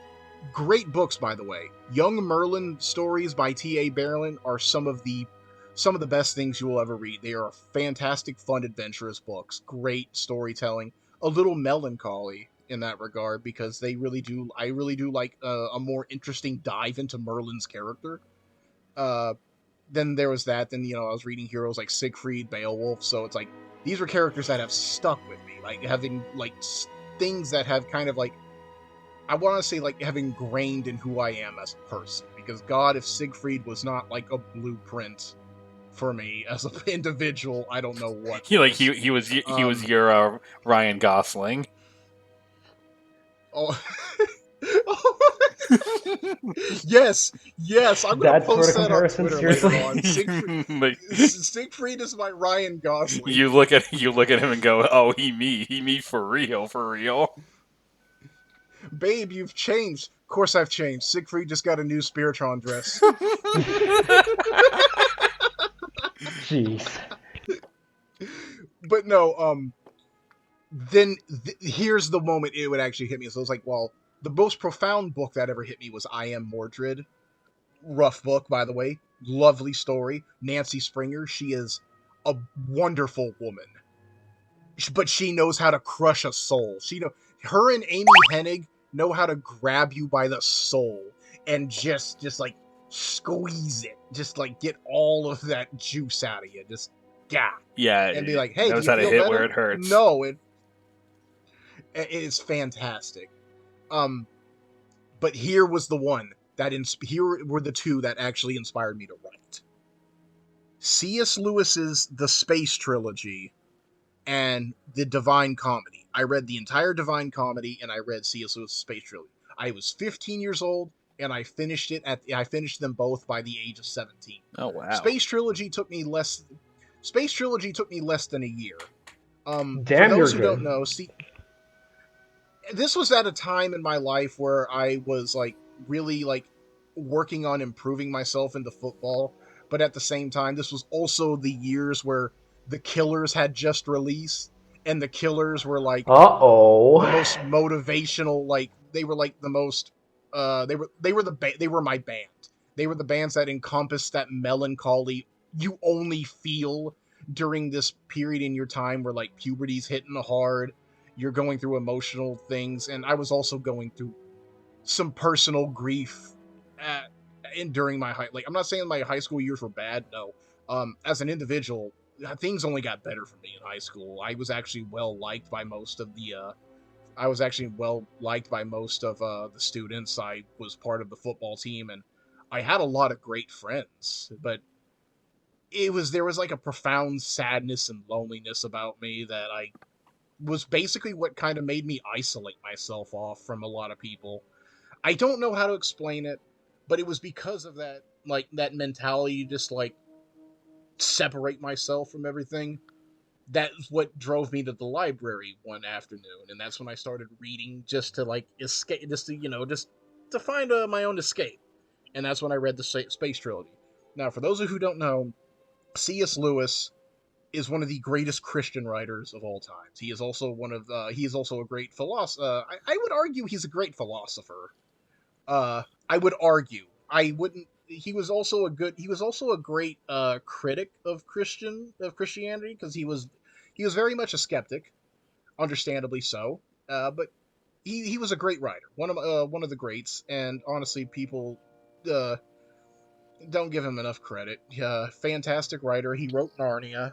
While I do like Narnia, don't get me wrong, it's not bad.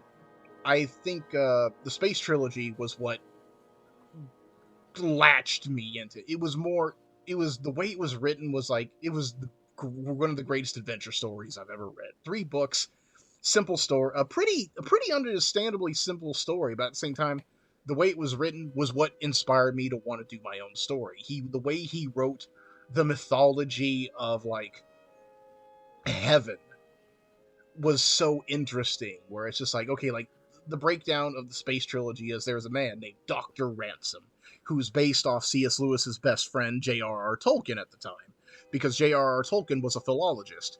So he also made Dr. Ransom a traveling philologist, and he gets kidnapped by 2 characters. I cannot remember the first character's name.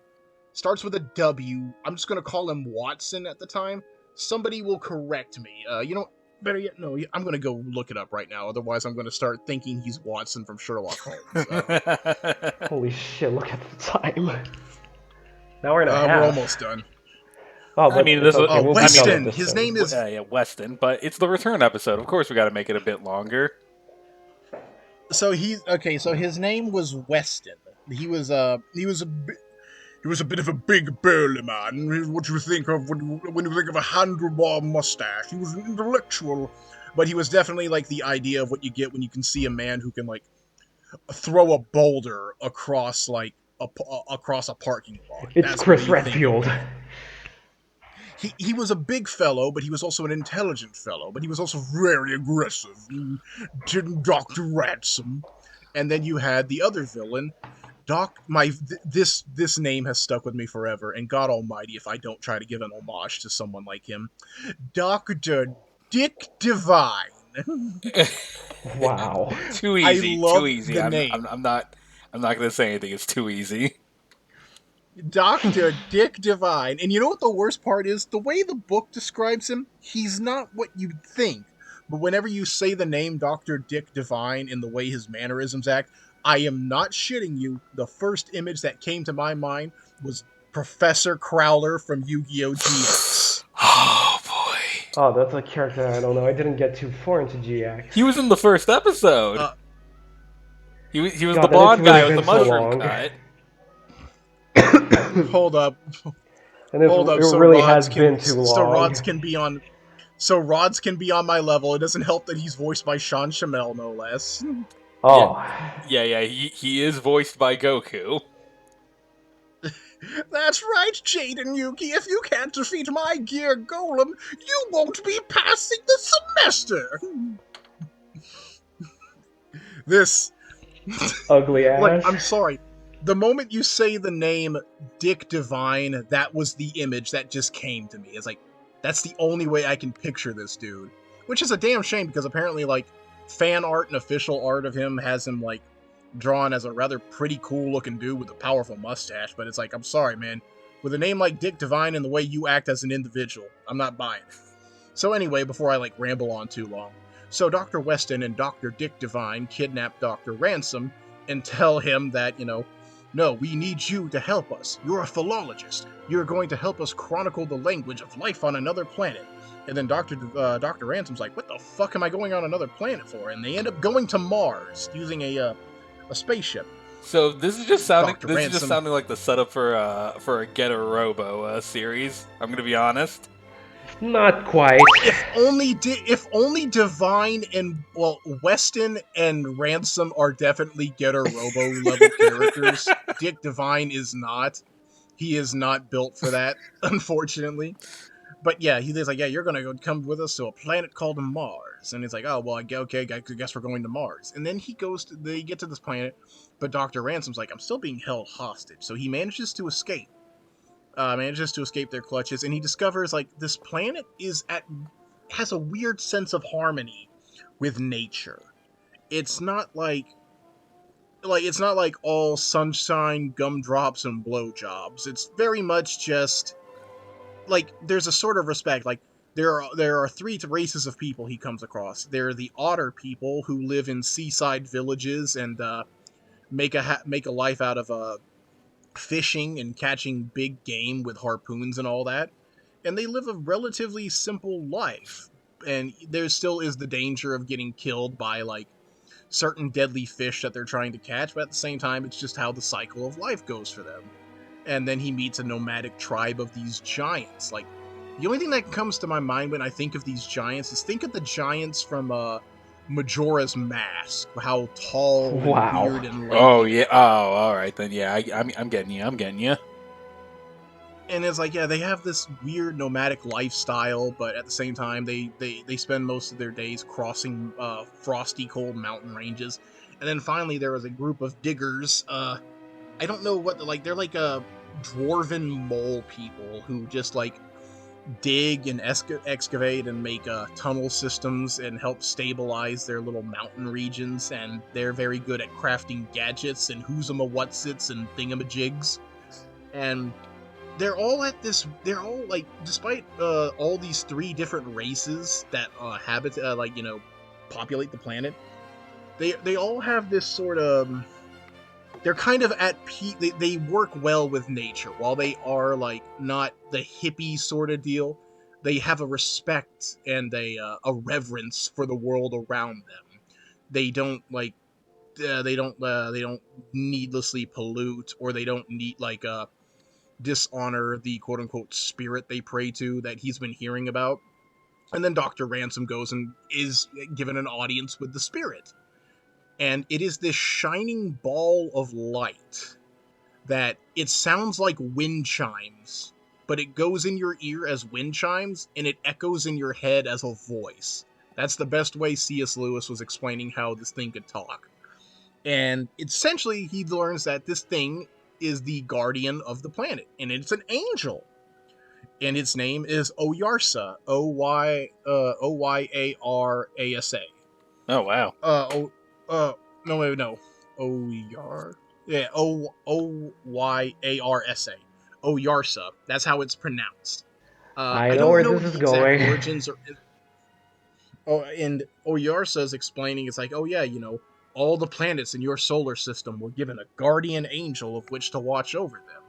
And, like, I am the spirit that protects these people. I am the guardian of this, basically, he's like, very little evil can get into this. Like, there's a reason why there's a synergy with this planet. Like, why people are at one with nature. It's because they respect the planet. They go by my decree. And, like, a lot of evil and other fucked up influence can't get into this planet because I am guarding it. And Dr. Ransom was like, okay, so it's like, what do you mean, like Pluto, Jupiter, fucking Saturn, all that? He's like, yeah, like all these planets all have their own guardian angels? Absolutely. And he said, what about ours? And Oyarsa said, y'all had one. Oh. You had. Oh no. And I love that plot twist. I love the plot twist so much. He's like, you had one, but he defected.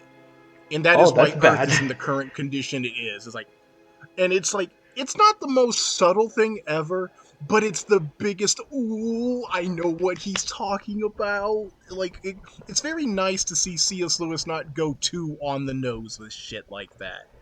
And this is C.S. Lewis we're talking about.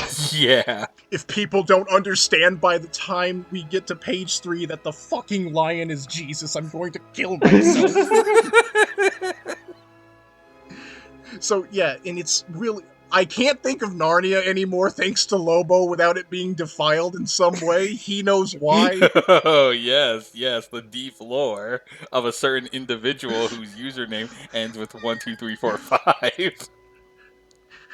God Tamers, damn. I would like to say that I apologize for ever getting mad at you back in the day. Your comedy is genius, and God almighty, have I not been able to stop laughing at some of the shit you make. So... fantastic work, dude. The peak of fiction. So yeah, so that was the book of basically Dr. Ransom realizes, and Oyarsa is like, here's a higher calling for you. You can answer the call, or you can stand by and do nothing. However, evil's influence will reach over to Mercury and Venus if you do nothing. So basically, God's not done yet. The great creator's not done yet. He's still working on other places. So he's like, fuck, I have to go to Venus. And then that's the next book, Pearlandra. The first book's called Out of the Silent Planet. Second one's called Pearlandra. Pearlandra, relatively short, but Dr. Ransom speaks with Oyarsa again. After he manages to escape the clutches of Dr. Weston and Dr. Dick Divine. However, he makes it to the planet of Pearlandra, which is Venus, but they call it Pearlandra. And it's mostly ocean. Emerald seas, if you will. And the humans, the quote-unquote life forms that are on there, are about to be the first Adam and Eve. And, Oyarsa's saying, I need you to watch over them. Until the guardian of that planet gets there, I need you to watch over them. Because one of your colleagues is coming. He's like, one of my colleagues? And then Weston shows up, by himself, by the way. And the only way I can imagine Weston is... I'll be honest, I give you the idea of Crowler from Yu-Gi-Oh! GX for Dr. Dick Divine. The only thing that comes to my mind for Weston is a ginger version of Saxton Hale from TF2. Oh, That's odd. Oh no! Oh, the big man himself. Because Weston is built like Saxton Hale, according to the book. And yeah, he shows up, and he's just like, he's starting to, quote unquote, pick holes in the in this planet's ecology, start like trying to convince their Adam and Eve. It's like, oh, you don't always have to abide by what the creator says or anything like that. You should be a more curious mind, blah, blah, blah, blah. And then they're like saying like, oh, well, this man makes a great point. He's like, of course I make a great point. Watch me wrestle this shark. And then just... You can't just say that. Come on. Watch how hard I piss. yeah. Just piss it in the ocean. It's like, yes, this is the conquest for man. Man shall soon populate this planet, and it will be man that continues to industrialize and advance further. It's like, cool and all, but you're kind of an asshole. And then, this is where the story gets a little fucky, and I love it. One night, Dr. Ransom's considering just killing West. Oh, jeez. Because it's like, look, man, it's not like a bad thing. It's more along the lines of like, yeah, this dude's up to something. However, something happens to Weston. Something takes over him. And he turns to like Dr. Ransom and is just like saying like, I cannot let you succeed. And it is the biggest, oh no. Oof. He's no longer Weston. I know who that is. This book turned into a horror story. And it turned very visceral. And the rest of the book is like this great big chase across the ocean as like Oh, damn. Weston's trying to kill Dr. Ransom, and Dr. Ransom is like riding on top of the back of these alien dolphins as he's like escaping, only for like Weston to like come swimming at him because he is literally possessed by this malevolent force. And if you haven't caught on yet what this malevolent force is, well, God help you. It's the devil. It is Satan. It is so fucking cool. And the book the final climax ends with a fist fight. Like a bare knuckle shirtless fisticuff fight between two men, and Dr. Ransom's doing everything he can to fight back. Like he breaks breaks Weston's skull open with a rock. It goes into visceral detail, like how he's like cracking his skull in, but the body is still moving, and it is horrifying. Cheese and rice. It is a great story, but Dr. Ransom succeeds. Weston is defeated. The evil entity moves off because it no longer has a vessel to possess, and that gets to the final book, That Hideous Strength. And I already told Lobo a little bit of this, but That Hideous Strength, there's too much plot to like try and condense it hard. All I'm going to say is that Dr. Ransom is no longer the main character. He is now in the role of a mentor character. Mark is the main character now. He's a student at a college, I believe, what is supposed to be a stand-in for Cambridge. Dr. Dick Devine is one of his mentors. So it's like, yeah, the moment Dick Devine shows up, you know shit's about to go down. It's like, oh, yes, Mr. Mark. Oh, I see you're making many advancements. However, they're trying to use Mark to get to his fiancée, because his fiancée happens to be in cahoots with Dr. Ransom. And then all this shit goes down. But I'm going to simply say this.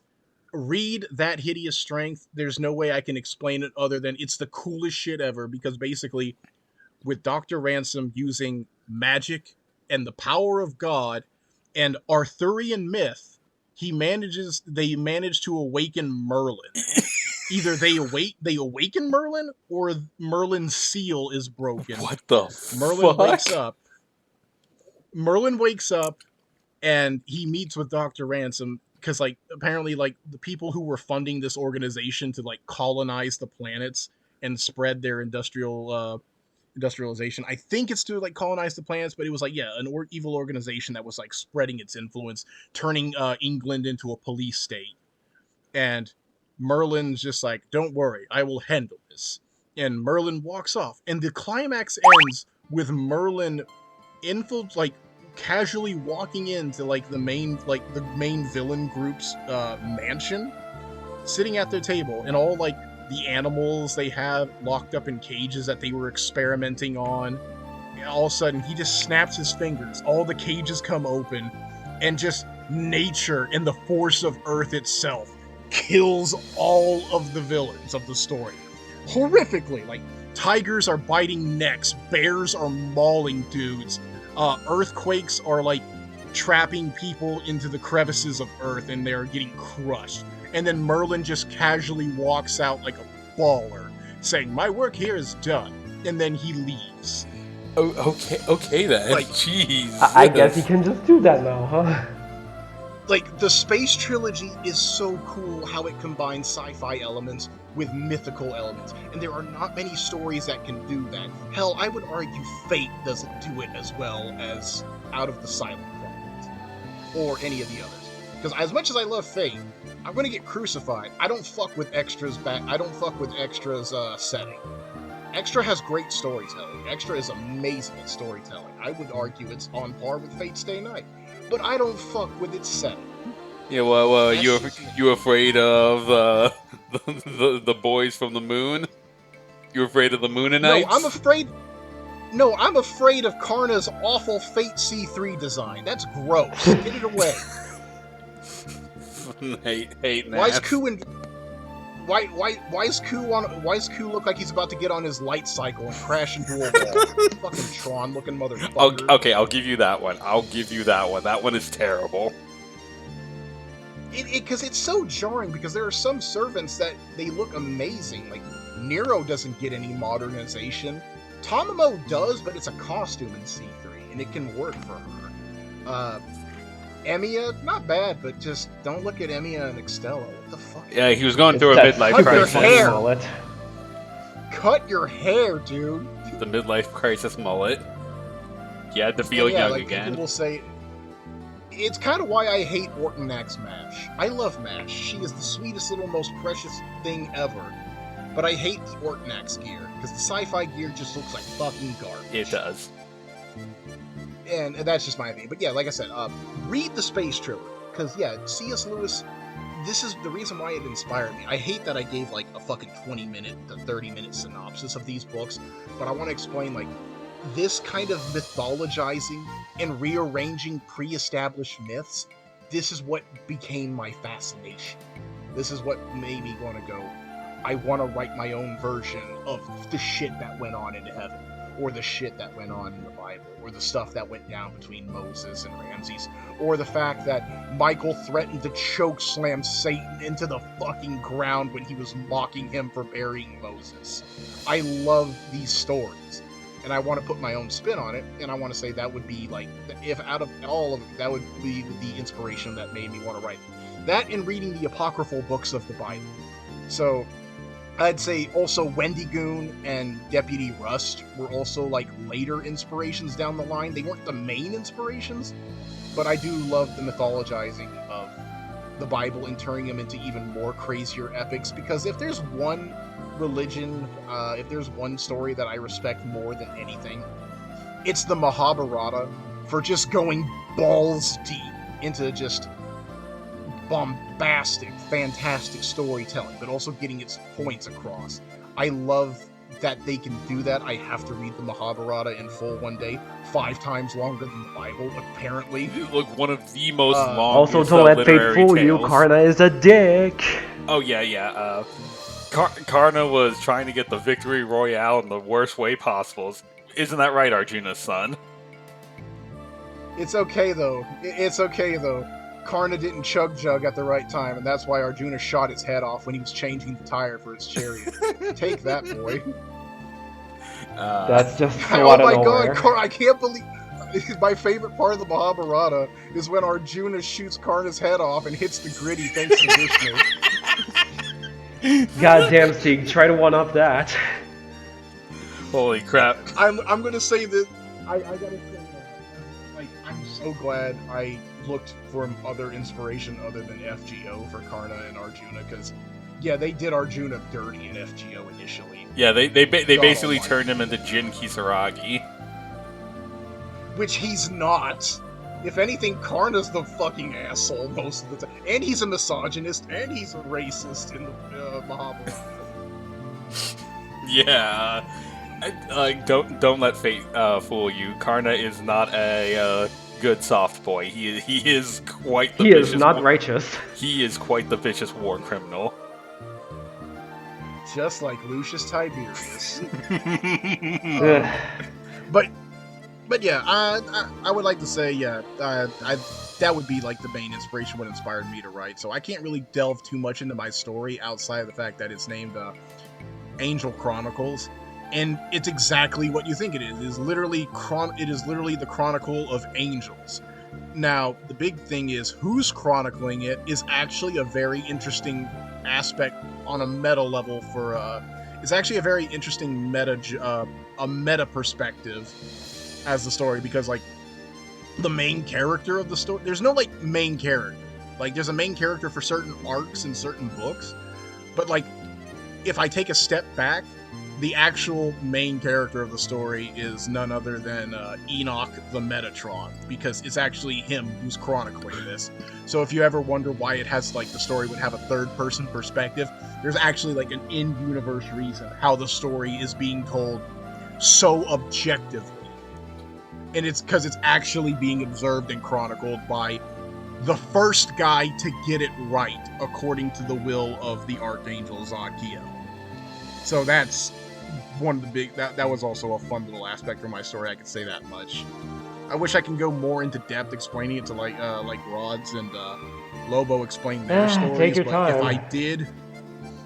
if I did, we'd be here all day. Oh, All I'm going to shit, simply right. say is that the story of Angel Chronicles is simply one of the 7 archangels decided that humanity should be severed from heaven's connection, so that it can make its own free will. It can make its own free decisions separate from God, rather than just blindly obey.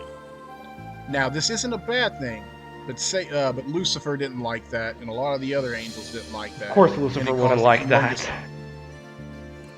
It's funny how Lucifer's not even the main villain in my book. He's just like one of the big instigators. The main villain's actually Zaphon, one of the angels who schemed to set fire to heaven. Yeah, I remember what you told me about Yeah, him. that I remember.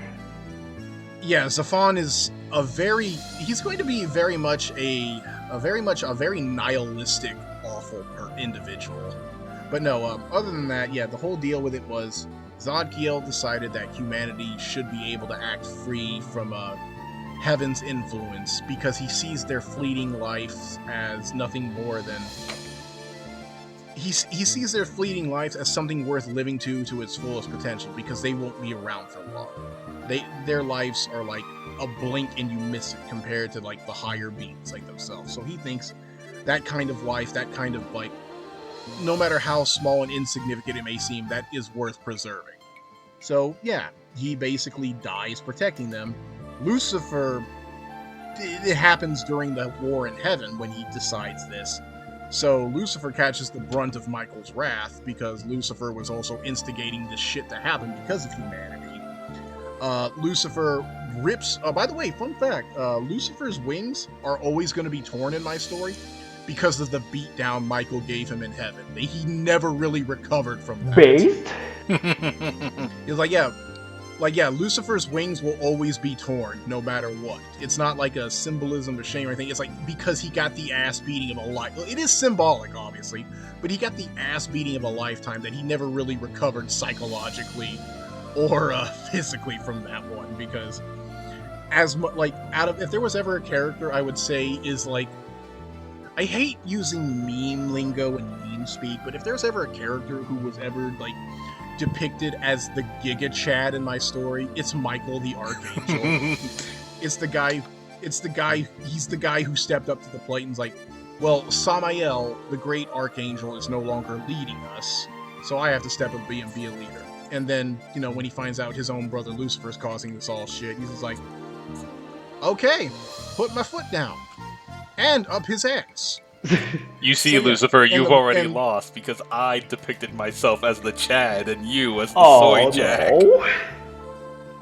And Lucifer was seething and mauling for like 3 days in hell. Oh, the sneezing. Oh, the feeding. And then, yeah, basically, yeah, my story is essentially Paradise Lost 2, Electric Boogaloo. More like anime. Like, if there was ever a point where I said, oh, this feels a little too anime-esque, a little too action-y, no, read the original Paradise Lost, and you want to talk about feeling anime-esque, there you go. I say this every time, But- and JoJo gets upset with me whenever I say it, but Lucifer was the original Tumblr sexy man. Which is so funny, because he really isn't.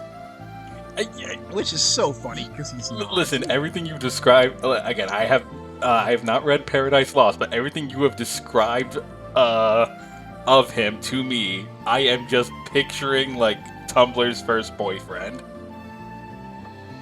Watch the TV series Lucifer, and you'll see how... That is a really good show. I have heard It's a really fantastic good show. things about it. But when you watch the show, then it's going to click in your mind, oh yeah, this guy was definitely the world's first Tumblr sexy man. So you got all that going on, but the main chunk of the story is about a character named Roger.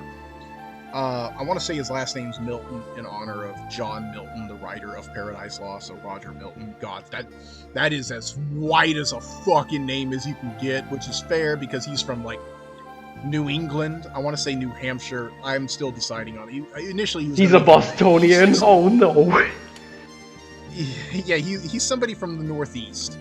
And yeah, his whole story is he was one of the inheritors of Zodkiel's will, but Zodkiel's will is passed down and chosen.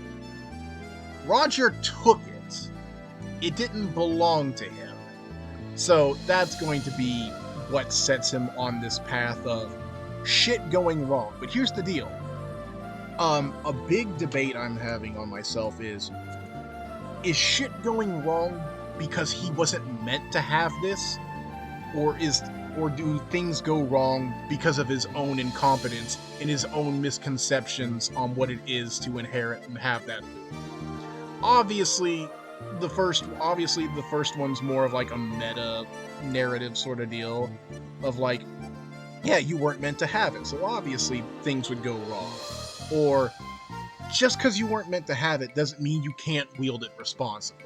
Yeah. So yeah, the whole deal with it is it's a story about humanity has been evolving spiritually ever since Enoch first ascended. After Enoch ascended and he became the Metatron, humanity slowly started evolving spiritually. Their souls became a form of weapon. They managed to, like, as a collective, start to be able to hold back assaults from demons that were creeping their way in. But it wasn't as prevalent until around the turn of the until like the turn of the 21st century, where demons started becoming less of a myth or a thing of superstition, and then they became things of urban legend, more like urban legends, or more like cryptids now. Oh Whereas, hey, just like in they exist. Devilman. Oh fuck.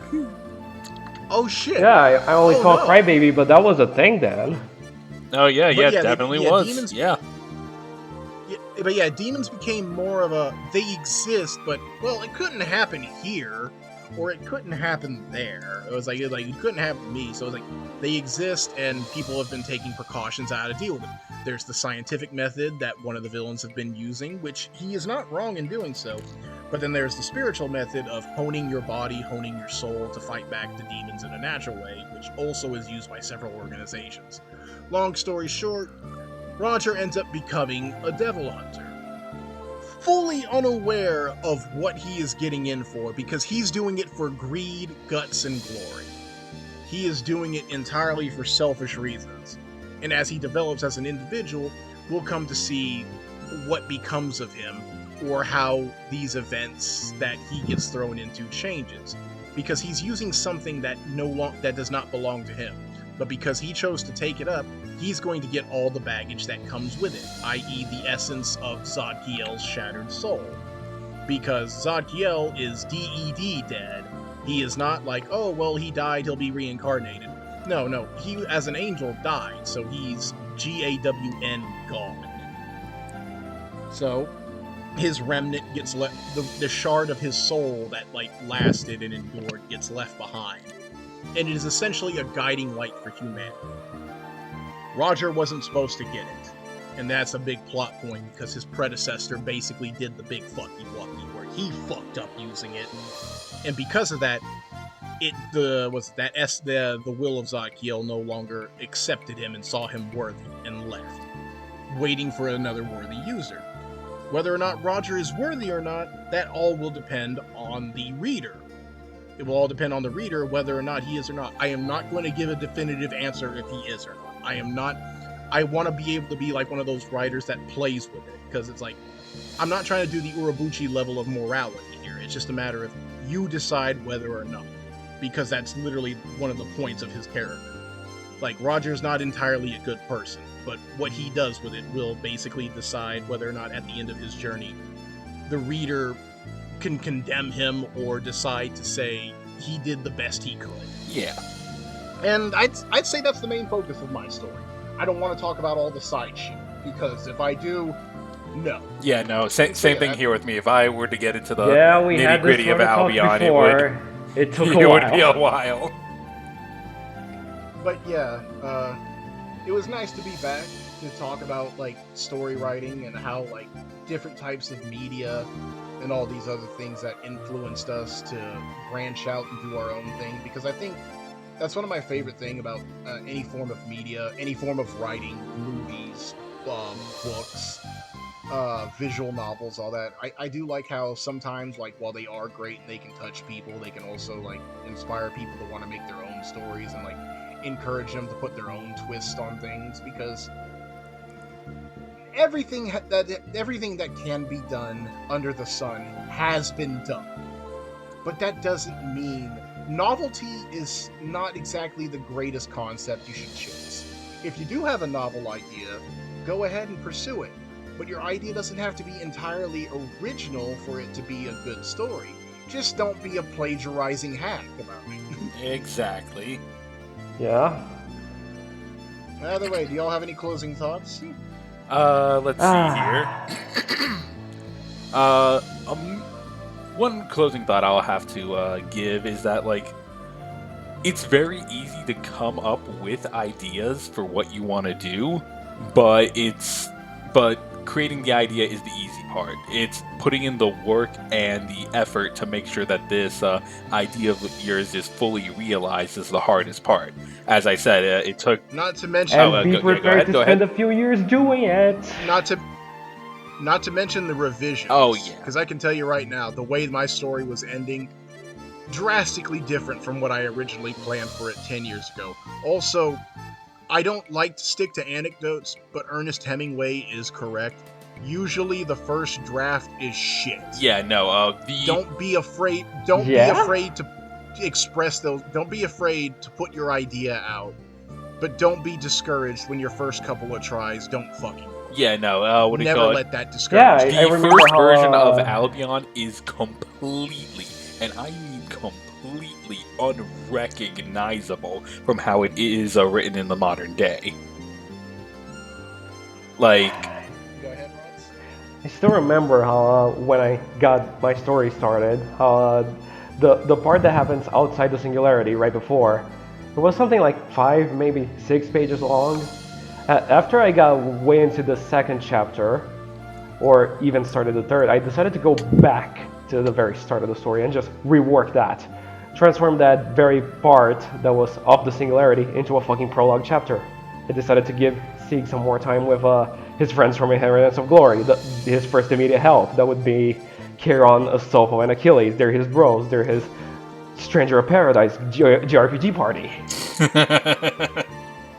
Yeah, that was something I had in mind because at the time I was enjoying to watch all these Final Fantasy Stranger of Paradise videos. I like Jack Garland. He's fucking amazing. I mean, I can't say that I blame you. He is fucking amazing. Although I personally think Jack Garland can solo all of the characters. If he tried I'm hard here to enough. kill chaos. No, he definitely would. Jack Garland is a man who fucks everything up.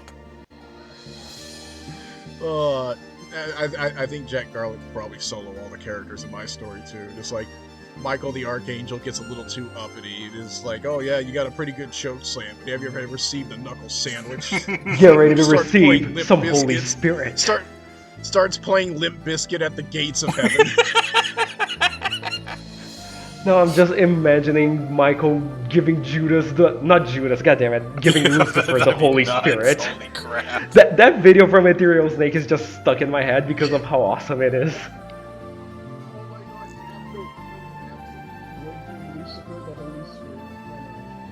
Marrying Moses, and then just like when Lucifer goes to mock Michael, Michael just quietly turns around and receives the Holy Spirit. Wait, Michael, no! He just makes the Yoda death sound from Lego Star Wars. God. But yeah, getting back to my original closing thoughts, like, don't be afraid of failure. Just learn from it and continue applying it to your future endeavors. That's all I gotta say.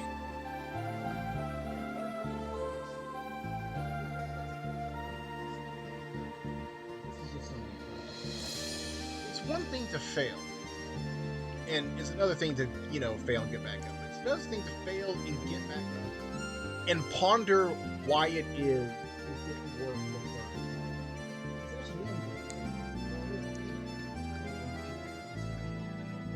shows determination and headstrong buffoonery and everything. It's also okay to stop and approach it from a different way. Yeah. Like, hey, maybe this story will work better as a romance. Maybe the story will work better with this character.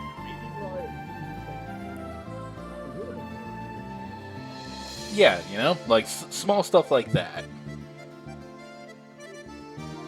Don't be afraid to look back at the earlier parts of your story, and if you think something needs revising, do it. Yeah, very much.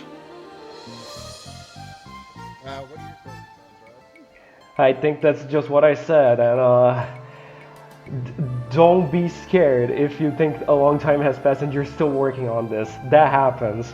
Just look at all of us three. Oh, yeah. I spent over a year working on my stuff and it's still not done.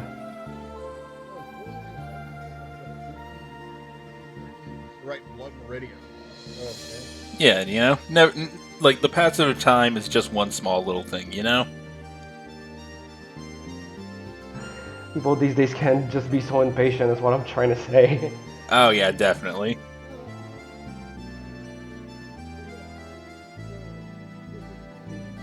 Rainbow and will we call this Rainbow in the Dark? I don't see Yeah, why we'll not. probably It's a big just comeback. send this to both my channel and yours, whichever one gets this edited faster and hopefully better.